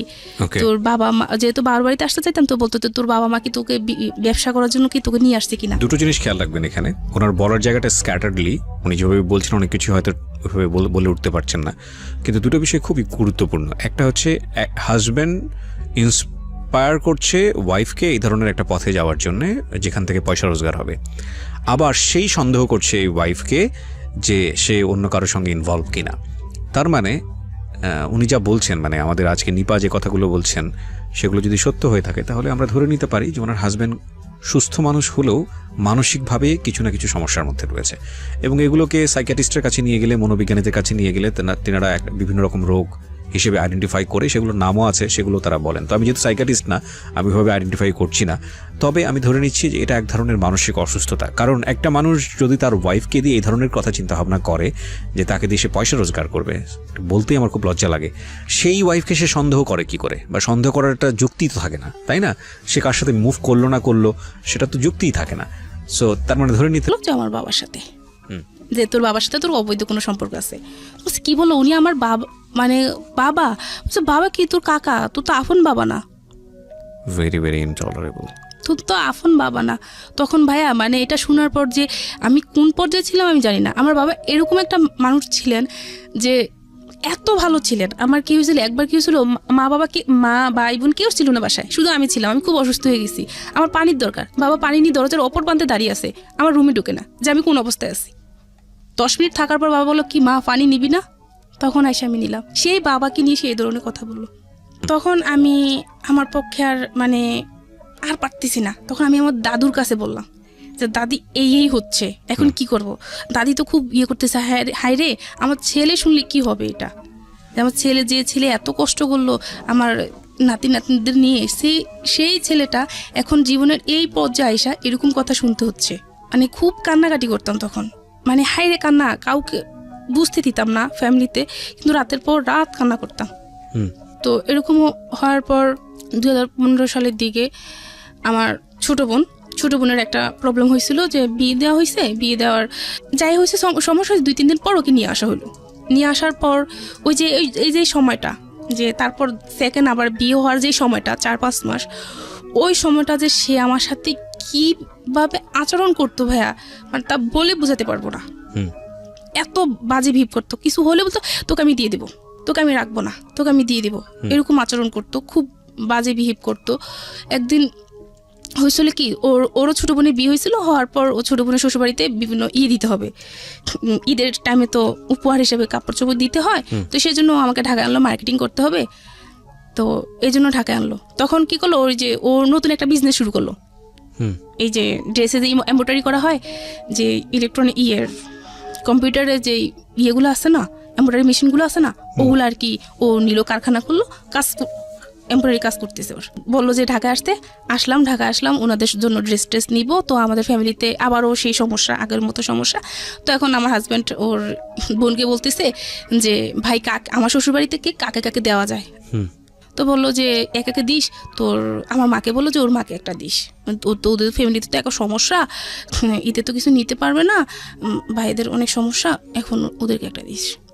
তো ফোন রাখার পর বললাম যে দিবা ঠিক আছে, একজনকে গিফট করবা সেটা ঠিক আছে, কিন্তু তুমি এটা মানে এইভাবে বলবা কেন যে নিতে পারবে না, তাহলে তো এটা করোনা করা হয়েছে, আমার মাকে দিতে হবে না, তোমাদের কিচ্ছু দিতে হবে না।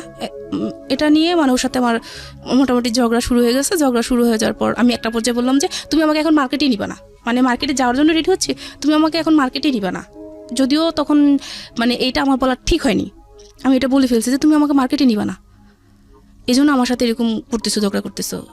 তো প্রথম তো ইয়েটা আমিই শুরু করলাম। ওইটা বলার পর আমি যদি না বলতাম তাহলে এটা হতো না। তখন পরে বুঝতে পারলাম যে দুষ্টা আমার ছিল। তো এরকম যখন ঝগড়া একটা পর্যায়ে ঝগড়া চলতেছে, আমি বললাম যে তুমি নিবা না। এটা বলার পর কি করলো, খুব রাগ হলোর পর একটা দিয়ে লাঠি দিয়ে আমাকে একটা পিটা দিল, মানে খুব জোরে একটা পিটা দিল। দেওয়ার পর আর কি ওই বাঁশের ইয়েটা ছিল, তো ছিল ওর হাতের ভিতরে ওই বাঁশের ইয়েটা ভেঙে ঢুকে গেছে।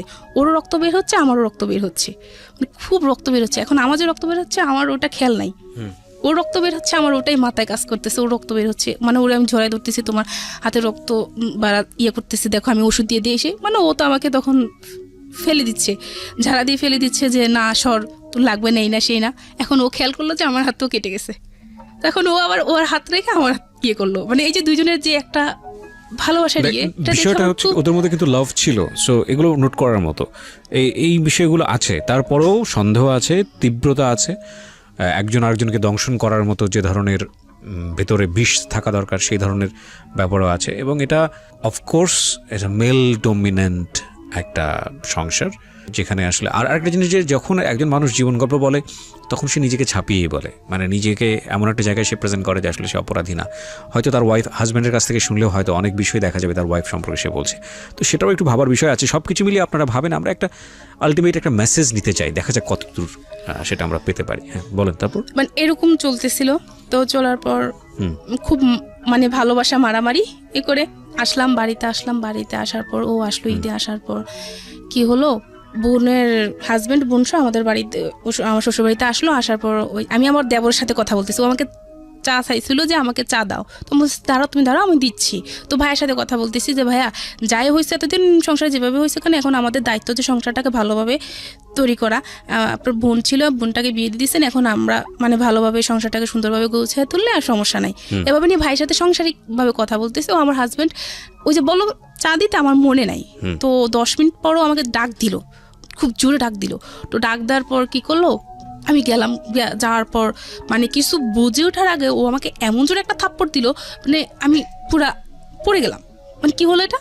তো আমি মানে তখন হাসতেছি, আমার চিন্তাধারা ছিল যে আমি এখন যদি মানে কোনো কিছু জোরে কোনো কিছু করি, তাহলে আমার ননদ আছে, ওর হাজবেন্ড আছে, ওরা যদি শুনে তাহলে ব্যাপারটা খারাপ দেখান, আমার ননদ কথা শুনতে হবে শ্বশুরবাড়িতে। আমি একটা মেয়ে হয়ে অন্তপক্ষে এটা পারবো না, আমার ননদ আমার সাথে যাই করুক না কেন বা ও যাই করুক না কেন। তো এটা বলার পর আমি কি করলাম, ওকে চা এনে দিলাম। আমার মা আমার ছোট বোন তখন ওদের বাড়িতে ছিল, অন্য ঘরে ঘুমালো। তো আমি কি করলাম, ওকে চা এনে দিলাম। ও কি করলো, হাত থেকে পিরিচ ছিল, পিরিচটা ফেলে দিয়ে গায়ের ভিতরে আমার চা ঢেলে দিল, গরম চা পিঠে। ঢালার পর আর কি তারপরও কিছু করি না, তখন ওর পায়ে ধরে বসে আছি যে জানে একটা কথাও বললো না, তুমি যা বলার পরে বললো, ঘরে নতুন জামাই আছে, মানে এভাবে বলতেছে ওকে, জান পাখি যা আছে ওকে এগুলো বলে। মানে তারপর শুলাম, শোয়ার পর চোখ বন্ধ করে কতক্ষণ পর আবার দেখি আমার গায়ে মারতেছে। মানে এতক্ষণ কিসের কথা বলতে কার সাথে? আমার দেবরের সাথে। হ্যাঁ আমি তোকে বললাম। এখন মারার পর এখন আমার শাশুড়ি হঠাৎ করে উঠলো, উঠে দেখে যে এরকম হচ্ছে। তো আমার শাশুড়ি কি শুরু করলি, এখন আমার শাশুড়িকে বকতেছে আপনার হাজবেন্ড, হ্যাঁ, যে খেয়াল রাখে না কিভাবে চলতেছে ঘরের ভিতরে, ওরা এসব খেয়াল রাখে না, মাকে খুব বকতেছে। তো মানে আপনাকে মারছে কেন? ওনার ভাই থেকে তো শাসন করা উচিত ছিল। ওদের সাথে না, ভাইয়ের সাথে আমরা খারাপ কোনো কথা বলতেছি না, ভাই তো খারাপ কিছু বলতেছে না আমাকে, আমি তো সংসারের বিষয়ে কথা বলতেছি। তো ওর মাথায় কি আমি তো সেটা বুঝতে পারতেছি না, ও কেন এরকম করতেছে।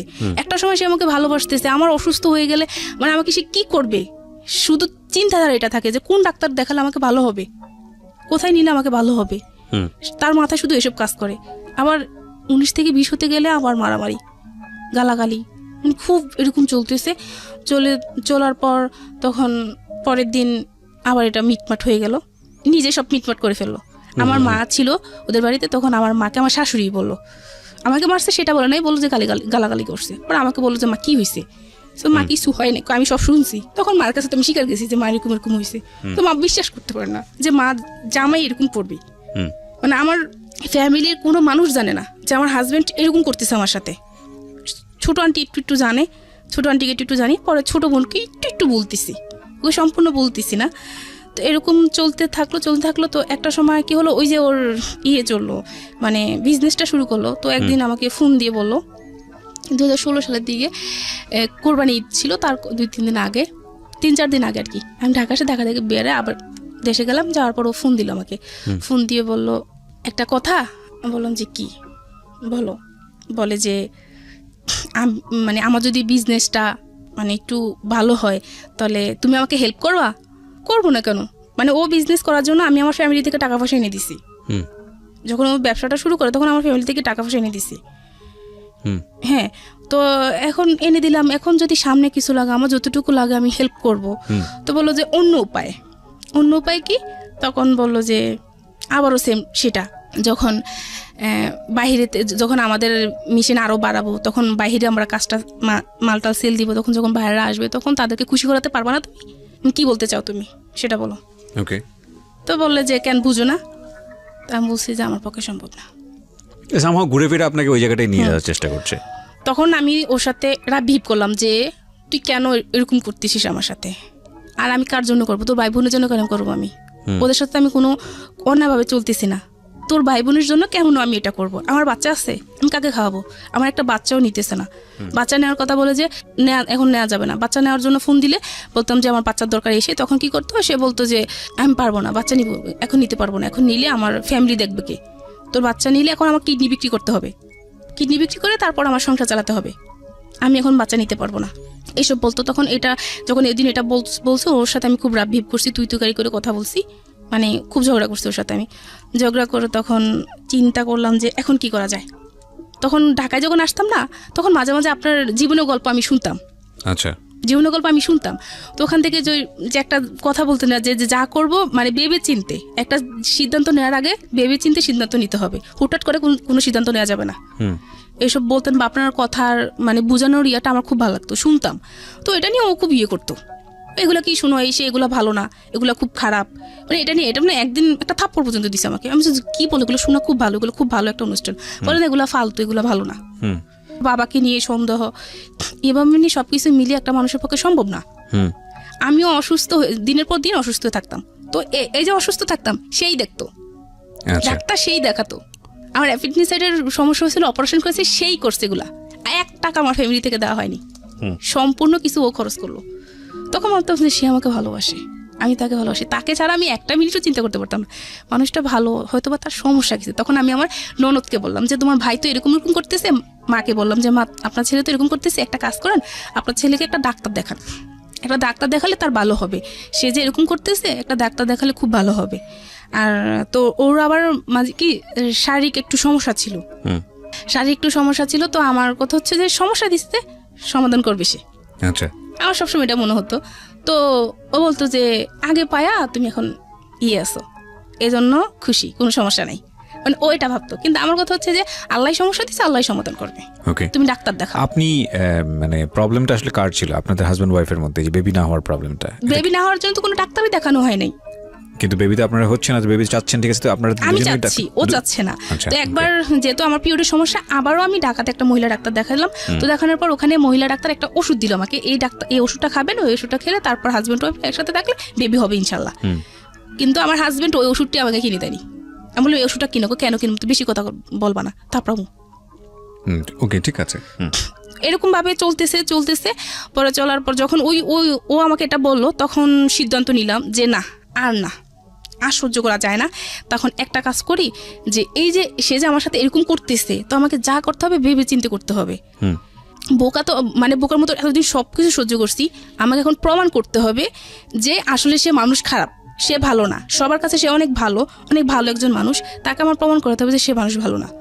তখন যখন যেদিন কোনো একটা বিষয় নিয়ে ঝগড়াঝাটি, গালাগালি শুরু হয়ে যেত, 19 থেকে ফোন দিতে ধরতে একটু দেরি হইতো, তো এই শুরু হয়ে যেত। তখন আমি আমার বোনকে শোনালাম, আমার মাকে শোনালাম, বাবা তো আগে থেকেই বুঝতে পারলো, শোনালাম, সবাইকে শোনালাম। সবাই মোটামুটি বুঝতে পারতেছে যে আমার হাজবেন্ড খারাপ। তো এটা জানার পরে কি হলো, আমি ঢাকাতেও আস্তে আস্তে আমার বড় মামি বা আমার মামাতো বোন টুন হোক, আমার মেজো মামি, সবাইকে মোটামুটি আমি জানালাম। সবাই মোটামুটি দেখলো, বুঝতে পারলো, সবাই বুঝতে পারলো যে ও আসলে মানে মানুষ হিসাবে বেশি ভালো না। এতদিন মানে ও মুখোশ পড়া ছিল, কিন্তু আসলে সে মানুষ ভালো না।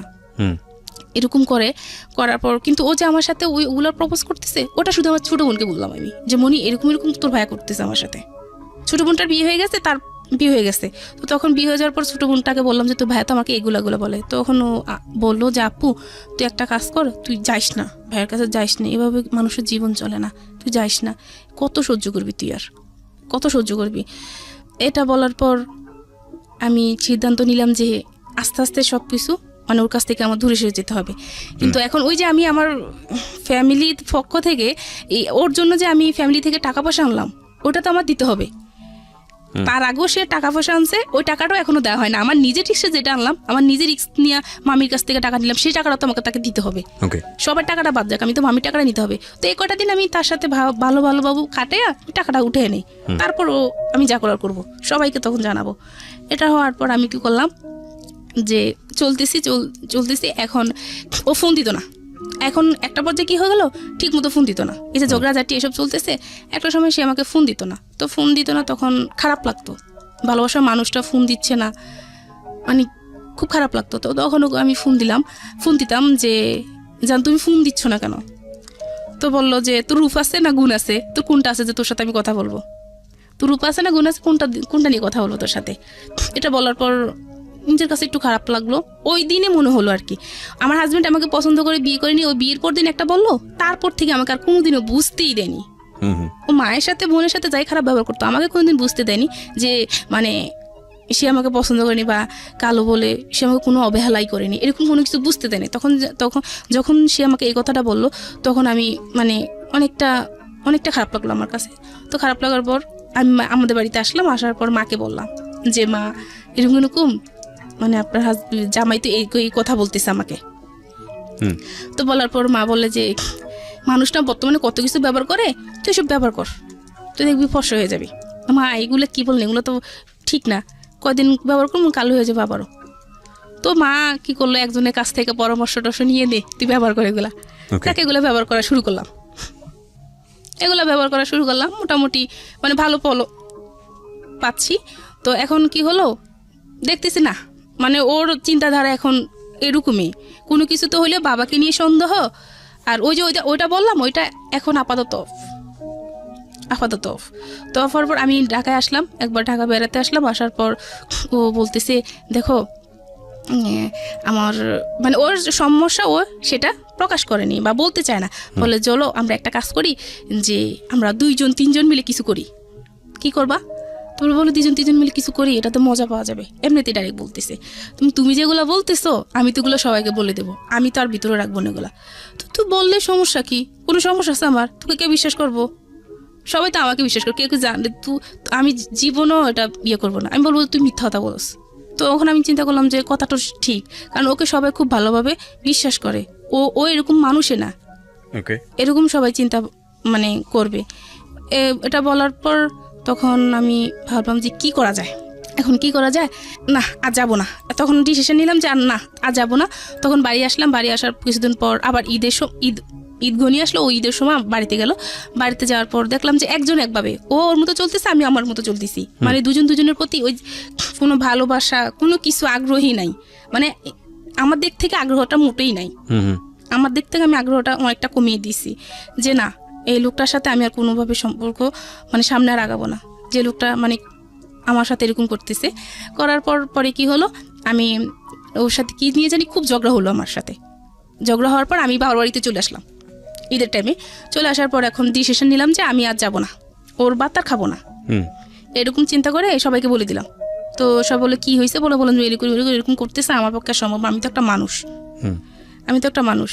এই যে এত কিছু হচ্ছে ওর সাথে আমার সাথে, ওর ফ্যামিলির প্রতি কখনো আমার কোনো কর্তব্যবোধ কোনো কিছু আমার কমতি নাই, তাদের সাথে আমার যা করা দরকার তাই করতেছি।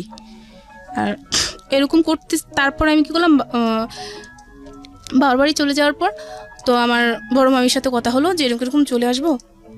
তো মামি বললো যে আচ্ছা ঠিক আছে, তুই একটা কাজ কর, তুই ঢাকায় চলে আস। ঢাকায় এসে কদিন থাকা আমাদের এখানে, মানে ওনাদের সবার চিন্তাধারা ছিল কদিন ঢাকায় থাকলে মনের সাথে আস্তে চেঞ্জ হয়ে যাবে, রাগের সময় তো মানুষ এরকম হয়। তো ওদের বাড়িতে ছিল, আমি তখন ঢাকায় চলে আসলাম। ঢাকায় চলে আসার পর ওর সাথে আমার সাথে যোগাযোগ, 1-2 দিন ফোন দিয়েছিল, বলছিলাম যে তুই আমার ফোন দিবি না, মানে তুই তুকারি করতাম তখন, তুই আমার ফোন দিবি না, তোর সাথে আমার কোনো কথা নাই, আমি তোর ভাত খাবো না, এ বলে ওর সাথে ফোন রেখে দিলাম।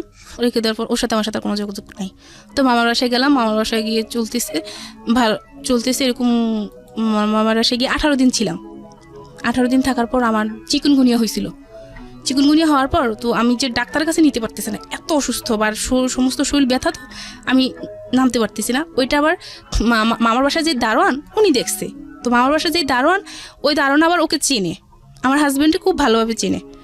তো চেনার পর ও লোকটা রাস্তা দিয়ে যাওয়ার সময় ওই লোকটা ডাক দিল, যে বললো যে ভাই এরকম এরকম ভাবি তো খুব অসুস্থ, ভাবি তো এরকম এরকম ঢাকায়, আপনি আসেন নাই যে, ভাবি এরকম অসুস্থ। কি বললাম, বলছে হ্যাঁ। মানে ও তো ওই দিনে জানলো যে আমি ঢাকায়। এরা মাঝে কোনো কারোর সাথে কারো যোগাযোগ নেই, না আমার শ্বশুরবাড়িতে কেউ আমাকে ফোন দিচ্ছে, না আমার হাজব্যান্ড আমাকে ফোন দিচ্ছে। তখন যখন ও জানলো, ও সাথে সাথে আসলো, সাথে সাথে আইসা না ও ফোন দিল। ফোন দেওয়ার পর তখন আমার বড় মাই ফোন রিসিভ করলো, বললো যে আচ্ছা ঠিক আছে তুমি আসো, দেখি কি করা যায়, আসো। এখন ও আসলো। আসার পর তো মানে ও আমায় দেখে আর কি কান্নাকাটি করতেছে। আমি খুব অসুস্থ হয়ে গেছি, ও খুব কান্নাকাটি করতেছে, তুমি এতদিন পর্যন্ত ঢাকায়, অথচ আমাকে জানালে নাই না সেই না। তো আমার তোর সাথে খুব রাগ, তোর সাথে আমার কিসের কথা, আমি তোর সাথে থাকবো না, তোর সাথে আমার কোনো কথা নেই। তখন বড় মামি বললো যে এত কথা বলিস না, রুমে আস, বসা কথা বলি, দেখি কি হয়েছে তোদের। তো এটা নিয়ে কী করলো, সবাই মিলে বসলাম। আমি, বড় মামি, ছোটো মামি ছিল, ছোটো মামি আর একটা লোক ছিল, উনি সব বসলাম। তো বসার পর বললাম যে মামি আমার সাথে এরকম করতেছে, মানে এর সাথে কীভাবে আমি থাকি। মানে ওই যে যেটা করতে বলতেছে এটা বলি নাই, শুধু বলতেছি যে সে কাকাকে নিয়ে আমাকে নিয়ে সন্দেহ করে, আমি কিভাবে থাকবো বলেন ওর সাথে। তো এটা বলার পর আমার মামি তখন বলে কি বলে এটা তোর, তখন শিখে গেছে হ্যাঁ আমি এটা বলছি, ও এটা করে। মামির কাছে শিখে গেছে এটা যে হ্যাঁ ওটা করে। তখন আমার মামিও পুরো স্তব্ধ হয়ে গেল, সবাই উপস্থিত সবাই স্তব্ধ হয়ে গেল যে ওটা কি বলে,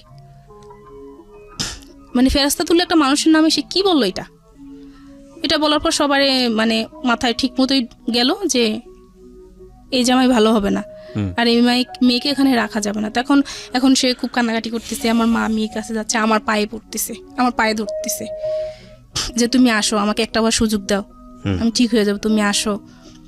তো যখন এই 18 দিন ছিলাম না, তা 18 দিনের মাঝে আমার ফোনে একটা ইমুতে একটা ফোন আসতো, খুব ফোন আসতো। তো লোকটা আমাকে বলতাম যে ফোন দিয়েন না, বা আমার মামাতো বোন বা মামামি সবাই শুনতো যে আমি লোকটা খুব বকা দিতাম। আমি ব্লক করতাম, ব্লক হতো না, মানে বুঝতে পারি না ব্লকটা যে প্রোফাইলে গিয়ে ব্লক করলে ব্লক হয়, এটা আমি বুঝতাম না, মানে ততটা ছিল না আমার। তো খুব ফোন দিচ্ছে, তখন ও আমাকে বুঝাচ্ছে আসো শোনা, এভাবে কেমনে হইব, আসো আমি এখন ডাক্তার দেখাবো, তোমাকেও ডাক্তার দেখাবো, আমিও ডাক্তার দেখাবো, আমরা বাচ্চা নিব, আমরা মানে সংসার করব। তো আমি বললেই যে তখন চিন্তা করলাম যে মানুষটা যে এত কান্নাকাটি করতেছে, তাহলে একটা কাজ করি, তাকে বলি যে আমাকে যে সে এত সন্দেহ করে, তাহলে তার কাছে আমাকে রাখো, সে আমাকে গাছতলায় রাখো, গাছতলায় থাকবো, সমস্যা নেই, তার সাথে আমি থাকবো। তো বললাম যে আমি তোমার কাছে থাকবো, আমাকে নিয়ে যে তোমার এত সন্দেহ, তাহলে আমি একা থাকবো না, আমি তোমার কাছে থাকবো, যাতে তোমার সন্দেহটা দূর হয়ে যায়। বলেছে আচ্ছা ঠিক আছে। তো যে রুম ছিল ওই রুম ভালো ছিল, আমি যতটুকু জানি যে রুমটা ভালো, 4তলা রুম আছে, একটা রুম দুজন মিলে থাকবো, একটা রুম তো দুজনের জন্য এনাফ, দুজন মিলে থাকবো, খাবো, খুব ভালো, রাজি হলাম। তো ওকে তখন যখন আসবো তখন আমি ওকে বললাম আর কি যে শুনো, আমার ফোনে না মানে একটা নাম্বারে খুব ফোন আসতেছে, তুমি দেখো, এটা দেখে আবার তোমার তো আবার সন্দেহবাজ মানুষ, আবার সন্দেহ করো না, এই নাম্বারে খুব ফোন আসতেছে, তুমি আমাকে সন্দেহ করো না, মানে এরকম আমি ব্লক করতেছি কিন্তু ব্লক হচ্ছে না। তো আচ্ছা ঠিক আছে, সমস্যা নাই। তো এটা বলার পর ওর কাছে আসলাম, ওর বাসায় নিয়ে আসলো আমাকে, যখন কান্নাকাটি করে সবাই বুঝালো আচ্ছা ঠিক আছে যা, আসলাম ওর বাসায় আসার পর আমার ছোটো বোনের হাজব্যান্ড তখন বাইরে ছিল, তো ফোন দিত, আমার বোনের ফোন দিছিল, কথা বুঝি না আমি। তো কী করলো, SMS করলো যে আপু আমি তো কথা বুঝতেছি না, তো আমি রাতে আপনাকে ফোন দিব, SMS করে লিখে দিল যে রাতে আপনাকে ফোন দিব। তো আচ্ছা ঠিক আছে, রাতে ফোন দিবে, ওইটা ওর হাতে পড়লো যে রাতে ফোন দিবে, ওর সাথে তোমার কিসের কথা রাতে, তোমার ছোটো ভাই, কি বলো তুমি, ছোটো ভাইরা তো এরকম করে সেরকম করে, মানে আবারও চিন্তাধারা অন্যরকম যে আমার বোনের হাজব্যান্ডের সাথে আমার কী সম্পর্ক, ও কেন আমাকে রাতে ফোন দিবে, এটা নিয়ে আমার গিমজিম এই 2 দিন না হতে আবার গিমজিম শুরু হয়ে গেছে, কি যে একটা অবস্থা, ঝগড়াঝাটি। তো আমি বুঝাতে লাগলাম যে এরকম করো না, এসব চিন্তা ছাড়ো, ভালো হয়ে যাও, ভালো হয়ে চলি, এটা ভালো হবে। আমি একবার চলে গেছি, তারপরে আবার আনছো, এখন আবার এরকম করতেছো না, সে বুঝতেছে না। তখন আমিও খুব রাগ করে ওর সাথে তুই করে আমিও ঝগড়াঝাটি করা শুরু করলাম কেন এরকম করতেছিস তুই, মানে তুই তুই তো করে কথা বললাম। তো যাক, ওখানে আবার শান্ত হয়ে গেল, আবার সব ঠিকঠাক। এখন জানি তো যে রুমে নিছে, কিন্তু ও রুমে না, ছোট্ট আরেকটা রুমে বলতেছে ওই রুমে আমার সব কিছু আছে, এই রুমে আমি থাকবো, ওই রুমটাতে থাকতে ভালো লাগে না, আমি এই রুমে থাকবো। তো একটা কাজ করবো, তো 4তলায় ছিল রুমটা, 2তলায় রুমটা এখন আবার 2তলায় রুম নিছে, 4তলায় অন্য 2জন থাকে। তো একটা কাজ করো, তুমি 4তলায় গিয়ে রান্না করো। এখন কি হতো, 2তলা থেকে 4তলায় রান্না করতে যেতাম, আবার 4তলা থেকে 2তলা আইসা ঘুমাতাম, মানে এরকম 2তলা 4তলা 2তলা 4তলা চলতো। থাকি না, সমস্যা কি? এটা দেখি না মানুষটা ভালো হয় কিনা। তখন কি হলো, ওই যে বললাম ইমুতে একটা ছেলে আমাকে ফোন দিছিল, তো ওই ছেলেটা একদিন ফোন দিল, ফোন দেওয়ার পর আমি বলতেছি দেখে আমি ব্লক করতে পারতেছি না, তুমি ব্লক করে দাও। আর যেহেতু ফোন দিচ্ছে, ফোন রিসিভ করার দরকার নাই, আমি তো লোকের সাথে কথা বলার কোনো দরকার নাই। তো এটা নিয়ে আবার ঝামেলা শুরু হয়ে গেল। তো ওই লোকটাকে ওই দিনে আমি কিভাবে জানি প্রোফাইলে গিয়ে আমি ব্লক করে দিলাম, শেষ। ওই দিনে ওই কাহিনিটা ওখানে শেষ। এটা নিয়ে ঝগড়া হওয়ার পর ওইখানে কাহিনিটা এটা শেষ। এখন কি করতো, রাতের বেলা আসতো, ঘুমাইতাম বা আমি শুয়ে থাকতাম, মানে হঠাৎ করে ওর কি মেজাজ খারাপ হইতো জানি না, কোনো কিছু হইলে আমার আঙ্গুল দিয়ে খোঁচায় শরীরের ভিতরে খোঁচাইতো। ও মানে তুই কার সাথে কথা বলিস, কয়জনের সাথে কথা বলিস, মা তুলে গালিগালাজ করতো। ওকে, আমরা ইন ডিটেইলে না যাই, অশ্লীল কথাবার্তা বলতো। হ্যাঁ, এসব তুলে গালিগালাজ করতো, আর মানে ইয়ে করতো, খুব বকাবাদ্য করতো। তো এরকম চলতেছে, এরকম অনবরত চলতেছে। চলার পর মানে কি করবো কোনো কিছু বুঝতে পারতেছি না। এদিক দিয়ে আমার যে কাকা খুব অসুস্থ হয়ে গেল। কাকার তখন ক্যান্সার ধরা খাওয়ার পর ওর মাথায় তখনও মানে জানে যে কাকার ক্যান্সার, ওর মাথায় তখনও কোনো কিছু কাজ করে না যে এই মানুষটা ক্যান্সার, এই মানুষটা মারা যাবে। এখন এই মানুষটাকে নিয়ে কথা না বললে কি নয় না, ওর এখন এগুলোই বলতেছে, কাকাকে নিয়ে সম্পর্ক বা বোনের হাজব্যান্ড। এখন ওই যে ওগুলার অফার আর করেনি, ওই দিনকার পর থেকে করার পর, রাগারাগি করার পর ওই প্রপোজগুলো আর করেনি। তো এখন বাবা অসুস্থ, বাড়ি থেকে একটু ফোন দিতে পারতো না। যখন মাকে ফোন দিতাম তো বলতো যে বাবা খুব অসুস্থ, তোর বাবার আজকে এই অবস্থা। তখন শুনলে খুব খারাপ লাগতো যে আমার মানে বাবার এই অবস্থা। আর আমি যখন থেকে আমার হাজব্যান্ড এগুলো সন্দেহ করা শুরু করলো, তখন থেকে আমি কোনোদিনও মানে বাবা বলে জড়িয়ে ধরতে পারিনি যে এ মানুষটা আমার বাবা, কাকা, যে মানুষটা আমার ছোট থেকে বড় করছে। একটা দ্বন্দ্ব লাগতো, বুকের ভিতরটা জানি কেমন করতো যে এই মানুষটাকে নিয়ে আমার হাজব্যান্ড এত কথা বলে, যে মানুষটা আমাকে মা ছাড়া কখনো কথা বলেনি। আমার সন্তান নাই, কিন্তু আমার বাবা আমাকে মা ডাকতো, ওইটাই আমার আল্লাহর কাছে শুকরিয়া ছিলাম। তো এখন এরকম চলতেছে। চলার পর আমি একদিন কি করলাম, আমার মামার বাসায় গেলাম। আমার মামাতো বোন, আমার খালাতো বোন সবাই ছিল বাসায়। আমি গেলাম ওদের কাছে, গিয়ে মানে কয়েকদিন থাকলাম, 3 দিন থাকলাম আর কি।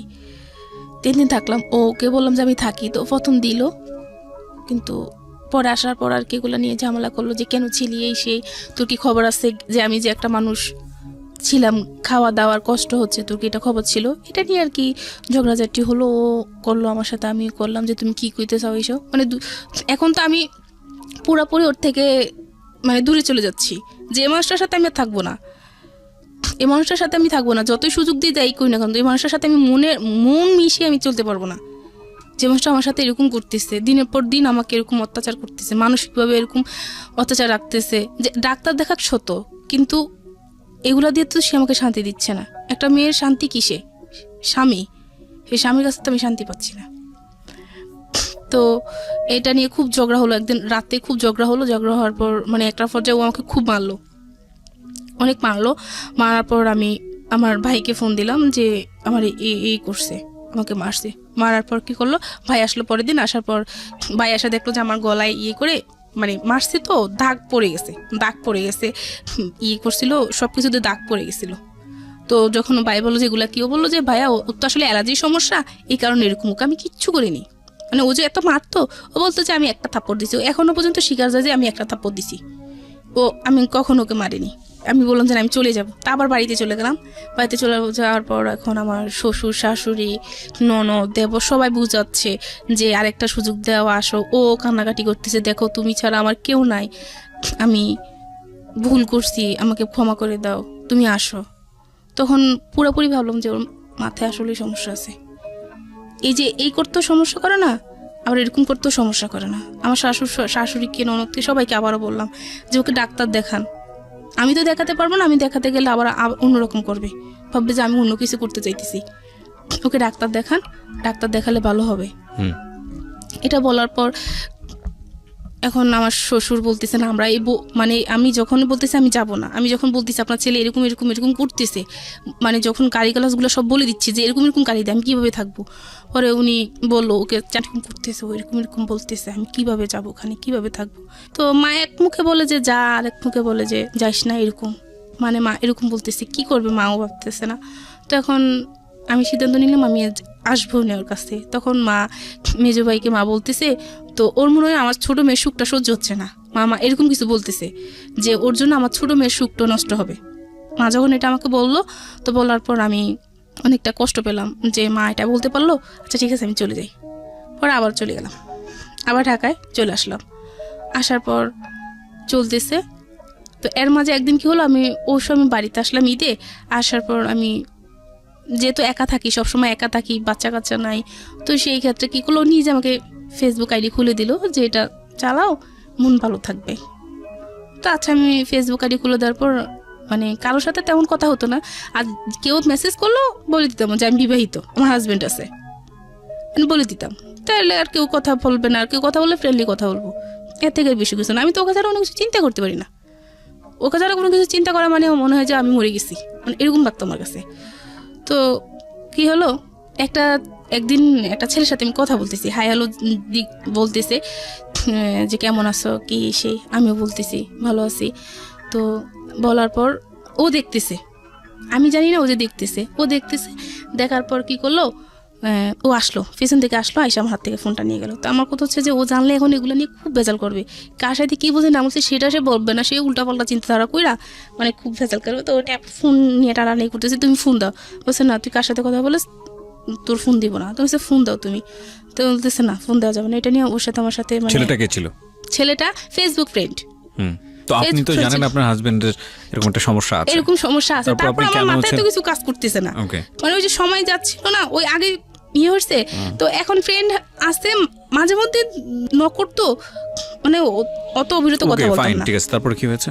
তো এটা দেখার পর ছেলেটা হিন্দু ছিল, তো জানার পর ও তো চিন্তাধারা অন্যরকম। তো ওর মাকে দেখালো, দেখেন মা ছেলেটা দেখেন আপনার বউ এরকম করতেছে সেরকম করতেছে, এই জন্য তো আপনার বউ চলে যাবে, এরকম চিন্তা করতেছে, ওরে নিয়ে আজকে বসবে, এই করবে সেই করবে, এই করে সেই করে নিয়ে মানে আবার শুরু হয়ে গেল, মানে গলা টিপি দিয়ে ফেলে দিছিল, মারামারি করতেছে। পরে আমার শ্বশুর এসে ধরলো যে এরকম করতেছিস কেন, দে আমার কাছে ফোন দে, কি হয় দেখবো, আমি দেখবো।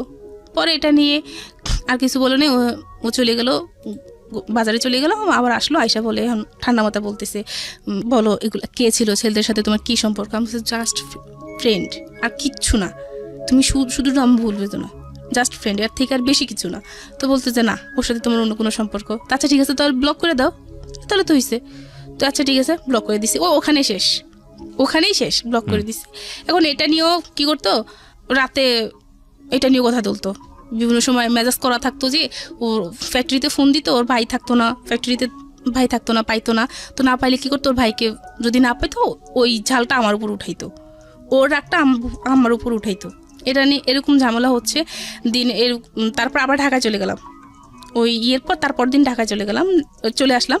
চলে আসার পর তো এভাবে চলতে থাকার পর 2018 সালের দিকে আমি যখন ওকে বাচ্চার কথা আবারও বললাম, তো বলে যে এখন তো টাকা পয়সা হাতে নেই, টাকা পয়সা হাতে আসুক তারপর আমরা ডাক্তার দেখাবো। তো আমি বলি যে আচ্ছা ঠিক আছে। এটা বলে আমি আমার নানুর বাসায় বেড়াতে গেলাম কেরানীগঞ্জে। ওখানে যাওয়ার পর আমি একটা চাকরির অফার পেলাম। চাকরির অফার পাওয়ার পর যে চাকরিটা করব, ওনাদের সাথে আমি কথা বললাম, ওনারা বললো যে আচ্ছা ঠিক আছে নিব। তো ওকে আমি ফার্স্ট বললাম, আর ও বললো যে ঠিক করছে, তুমি করবো, আচ্ছা তার তো ভালো হয়েছে, মিষ্টি খাওয়াই সেই মানে হাসি খুশি। তো আমি ভাবছি তো রাজি হয়ে গেছে।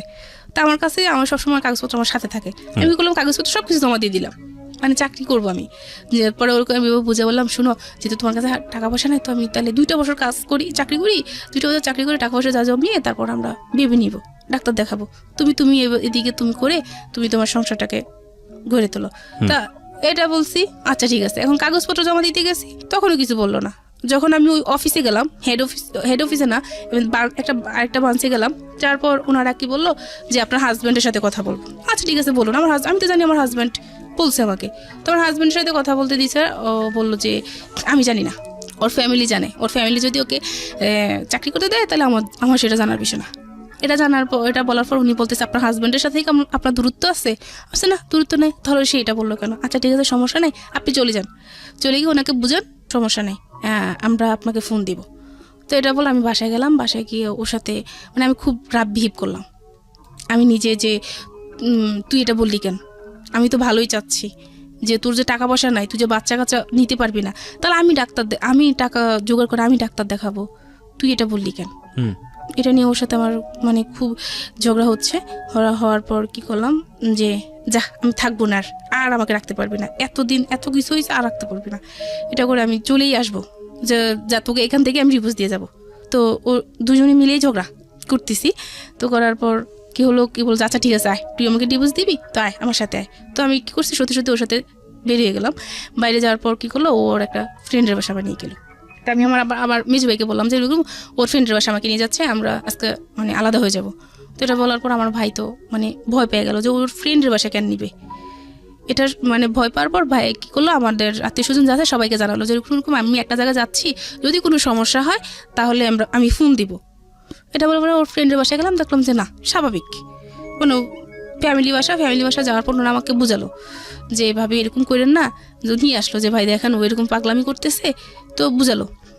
তখন ভাইয়ের কাছে বললাম যে ভাইয়া ও আমার সাথে এরকম আচরণ করতেছে, এরকম মানে ঝগড়াঝাটি করতেছে, সন্দেহ করতেছে, এভাবে কিভাবে সম্ভব, আমি এভাবে পারবো না। এটা বলার পর এখন আমি বাড়ি চলে যাবো, আমি থাকবো না, কোনোভাবে থাকবো না, নাহলে আমি সুইসাইড করে ফেলবো। তো ভাইয়া বললো যে আচ্ছা ভাবি ইয়ে করেন না, ফাহিম ভাই ও যদি যেতে চায় তাহলে ওকে বাড়িতে পাঠান, কয়েকদিন থেকে আসুক, তারপরে ঠিক হয়ে যাবে। তা আমি সত্যি আমি বাড়িতে আসলাম। বাড়িতে এসে কয়েকদিন থেকে আবার এখন কেন জানি ওর জন্য খারাপ লাগতেছে, না আমি থাকবো না, চলে যাই। ঢাকায় চলে আসলাম। ঢাকায় চলে আসার পর যাক ভালোই চলতেছে। নানুর বাসায় যেতাম বা মামার বাসায় যেতাম, আগে এগুলো নিয়ে কোনো সমস্যা করতো না। প্রথম এগুলো নিয়ে কোনো সমস্যা করতো না, পরবর্তীতে এগুলো নিয়ে সমস্যা করতেছে। যা ও ছাড়া আমি আমার ফ্যামিলির মানুষের সাথে অনেক জায়গায় ঘুরতে যেতাম, যেতে দিত। এগুলো নিয়ে কোনো সমস্যা করতো না, এগুলো নিয়ে ভালো ইয়ে করতো। তো ঘুরতেছি ফিরতেছি ভালোই।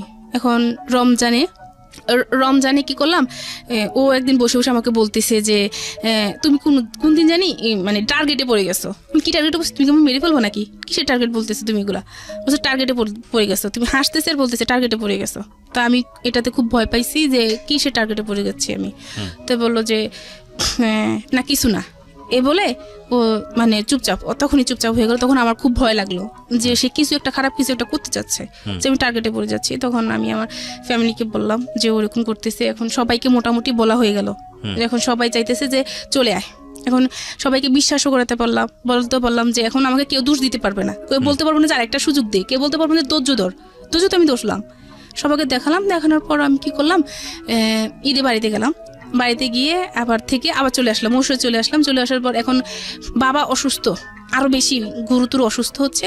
তো গেলাম, বাড়িতে আসলাম, গেলাম, যাওয়ার পর বাবাকে দেখে এসে আবার চলে আসলাম। আবার 9 দিন পর আবার ফোন গেল যে বাবা খুবই অসুস্থ। তো তার আগের দিন আমি ওকে তার সাথে আমার যে সমস্যাটা হয়েছিল তো ওই দিন আমি দুজনে হাসাহাসি করতেছি, বলতেছে যে তোমার হাতের রান্না আসলে অন্যরকম, মানে খায় খুব তৃপ্তি পাওয়া যায়। আমি কিছু সব বাদ দাও, এবার দুষ্টামি পাজলাম যা হয়েছে করো, এটা কাজ করো শোনা, এবার বাচ্চা নেওয়ার জন্য ডাক্তার দেখাই, এটা ভালো হবে। ওইটা বলছি, আবার রাগারাগি শুরু হয়ে গেলো, তোর বাচ্চা নেওয়ার জন্য এত পাগলখানে এরকম করে। পরদিন বলছি যা আর থাকবো না, এইবার শেষ। তখন কি করলাম, সবকিছু ইয়ে করে পরের দিন ফোন আসলো যে বাবা খুবই অসুস্থ, আমাকে দেখতে চাচ্ছে। তো চলে গেলাম। বাড়িতে চলে যাওয়ার পর 5 দিন পর বাবা মারা গেল। 5 দিন পর বাবা মারা গেল, আমাকে মা ডাকার যে আমাকে মা রাখতো সে মারা গেল। তো বাবা মারা যাওয়ার আগে মানে শুধু এটা বলো যে মা তুই খুব ভালো থাকবি, আর এই লোকটার কাছে না যাওয়াটা ভালো হবে, যে এত কষ্ট দেয় আমার মাটারে। তো বাবা মারা যাওয়ার পর ওকে জানানো হলো, ওরা গেল, যাওয়ার পর যা কিছু করার করে চলে আসলো। তারপর ঈদ হলো, কোরবানি ঈদ হওয়ার পর এখন ঈদের সময় ওদের বাড়িতে যাওয়ার জন্য আমাকে বলতেছে, আমি যাইনি। না যাওয়ার কারণে অনেক চেষ্টা তারা করলো আমাকে যাওয়ার জন্য, আমি যাইনি। তারপর আমার দেবরের বিয়ে ছিল, তো আমার ননদ দেবর আয়সা খুব মানে করে নিয়ে গেল যে ওকে নিয়ে যাই, ওকে দেন। তো আমাকে 1 দিনের জন্য দেওয়া হলো, একদিন গিয়ে থেকে তারা বললো যে আমরা বসবো এটা নিয়ে, ওরা এইভাবে আর কয়দিন চলবে, ওরা দুজনের বয়স হচ্ছে, বাচ্চা কাচ্চা কিছু হচ্ছে না, এটা 2 দিন পর ঝগড়া, তার থেকে ভালো ওদের এরকম হওয়া দরকার কি, এটা বলে আমি একদিন থেকে তারপর চলে আসলাম। ওই দিন বসলো, সবাইকে নিয়ে বসা হলো। এখন বসা হওয়ার পর বললো যে তোদের সমস্যা কি, মূল সমস্যাটা কি। তো আমাকে প্রথম জিজ্ঞাসা করলো যে কি সমস্যা, পর আমি বললাম যে আমাকে ও সন্দেহ করে কতদিন যাবত, বিয়ের 1 সপ্তাহ পর থেকে। তো এতদিন তুই বলিস নি কেন, এতদিন বলিনি, দেখি না ঠিক হয় কিনা, কিন্তু এতটা বছর পর্যন্ত, কত বছর, 7.5 বছর, 7.5 বছর এতদিন পর্যন্ত এত কিছু করলাম, পরে বললাম যা হচ্ছে আমার সাথে এরকম বলতেছি। আর ও বললো যে তখন ওকে জিজ্ঞাসা করলো যে তুমি ওকে সন্দেহ করো কেন, পরে বলে যে আমার না ও অসুস্থ দেখে আমার ও সন্দেহ হয়, তুমি এই যে সন্দেহ করতেছো, ওর কিছু পাইছে এই পর্যন্ত, বলছে না, ওকে কোনো ছেলেদের সাথে কথা বলে, যে ও একটা ছেলের সাথে কথা বলছে, ইমুতে কথা বলছে, ফেসবুকে কথা বলছে, কিছু করছে, ওর সাথে দেখা করছে, কয় না। তো ও বিয়ের আগে একটা ছেলের সাথে সম্পর্ক করছে, ওই ছেলের সাথে কোনোদিন কথা বলছে, যে না। এসব যখন সে বললো, তাহলে তুমি ওকে সন্দেহ করো কেন, ও অসুস্থ থাকে এই জন্য আমার সন্দেহ হয়। আমার কেন সন্দেহ হয় জানি না, অসুস্থ থাকে সন্দেহ হয়। এটা বলার পর সবাই বললো যে আচ্ছা ঠিক আছে, তাহলে ওকে 2 মাস সময় দেওয়া হোক। আমি তো যাবো নাই, তখন আমি আমার একটা আঙ্কেলকে বললাম যে ও আমাকে এইসব অফার করে, আমি কিভাবে ওর সাথে যাব। তারপরে সবাই মিলে একটা বললো যে না, ওকে সময় দেখ, কারণ এখন বাবা মারা গেছে, এখন আমার মানে উপরে আর তো নাই। 2 মাস সময় নেওয়ার পর ও আমাকে ফোন দিত, আমি ঠিক মতো কথা বলতাম না। তখন ও বললো কেন তুমি আমার সাথে এরকম করো, এখন তো সবকিছু ঠিকঠাক হয়ে গেছে, তুমি 2 মাস থাকো তারপরে আসো। এসে তখন আমি বললাম যে তোমার সাথে আমার কিসের কথা, যে স্বামী তার স্ত্রীকে এসব কথা বলতে পারে। কখন আমি তোকে বললাম, আমি তো তোকে কিছুই বলিনি। আমি এখন সবাইকে বলবো যে তুই আমাকে এসব অফার করছিস, যে তুই অন্য ছেলেদের সাথে থাকতে চাস, এই জন্য আমি তোকে দিতে চাই না বলে তুই আমার কাছ থেকে চলে যাস। আমি এইসব মানুষকে বলবো দেখি তুই কি করিস, পারলে তুই কিছু করিস, মানে সবাই আমাকে বিশ্বাস করে, ও খুব ভালোভাবে মিথ্যা বলতে পারে। তো তখন চিন্তা করলাম যে কি করব এখন। আর এখন বাড়িতে যখন থাকতেছি তখন মোটামুটি অনেকে জেনে গেছে যে আমার মানে এরকম হবে। তখন একজন অফার করলো যে একটা কাজ কর, এরকম থেকে কি করবি, ইমুতে কথা বল, ছেলেদের সাথে ইমুতে কথা বলে টাকা ইনকাম করিস। কেউ একজন বললো যে আয়, মানে একদিন অন্য কিছু করি, মানে এইসব কিছু অফার করতেছি, কিভাবে চলবে, বাবা তো নাই এখন, ভাইদেরও মোটামুটি, তো এভাবে কেমনে চলবে, ভালোভাবে চলতে পারবি, এইসব অফার পাচ্ছি। এখন মাথায় সারাক্ষণ কাজ করতেছে, আমি কি করব, মানে কি করার আছে আমার। খুব ডিপ্রেশনে ভুগতাম। রাতের পর আমি রাত কি করতাম, বাইরে কাটাতাম, মানে গ্রামের বাড়িতে রাতকে 2টা-3টা বাজে আমি বাইরে দাঁড়িয়ে থাকতাম, মানে আমার ঘুম হতো না যে আমি কি করব, এই মানুষটার সাথে আমি কাটাবো সারাটা জীবন, যে মানুষটা আমাকে এসব বলতেছে না আমি একা থাকবো, কোনটা করব। তো আমি আমার একটা আঙ্কেলকে বললাম যে আঙ্কেল এই অবস্থা, আমি এখন কি করব, আমাকে একটা কাজ জোগাড় করে দিতে পারবেন। পরে বলে যে তুই কতটুকু পড়াশোনা করছিস, তো আমি বললাম যে আমি ইন্টারমিডিয়েট কমপ্লিট করলাম, আমার কোনো রিসেপশনে হলে হবে, সমস্যা নাই, আমি তো চলতে পারবো, এরকম কিছু হলে হবে। তো উনি বললো আচ্ছা ঠিক আছে, তুই ঢাকা আসলে তোর মানে একটা গতি করে দেবো। পরে ঢাকায় আসলাম, ঢাকায় আসার পর একটা কোম্পানিতে উনি আমাকে রিসেপশনের জন্য ফার্স্ট সিলেক্ট করা হলো।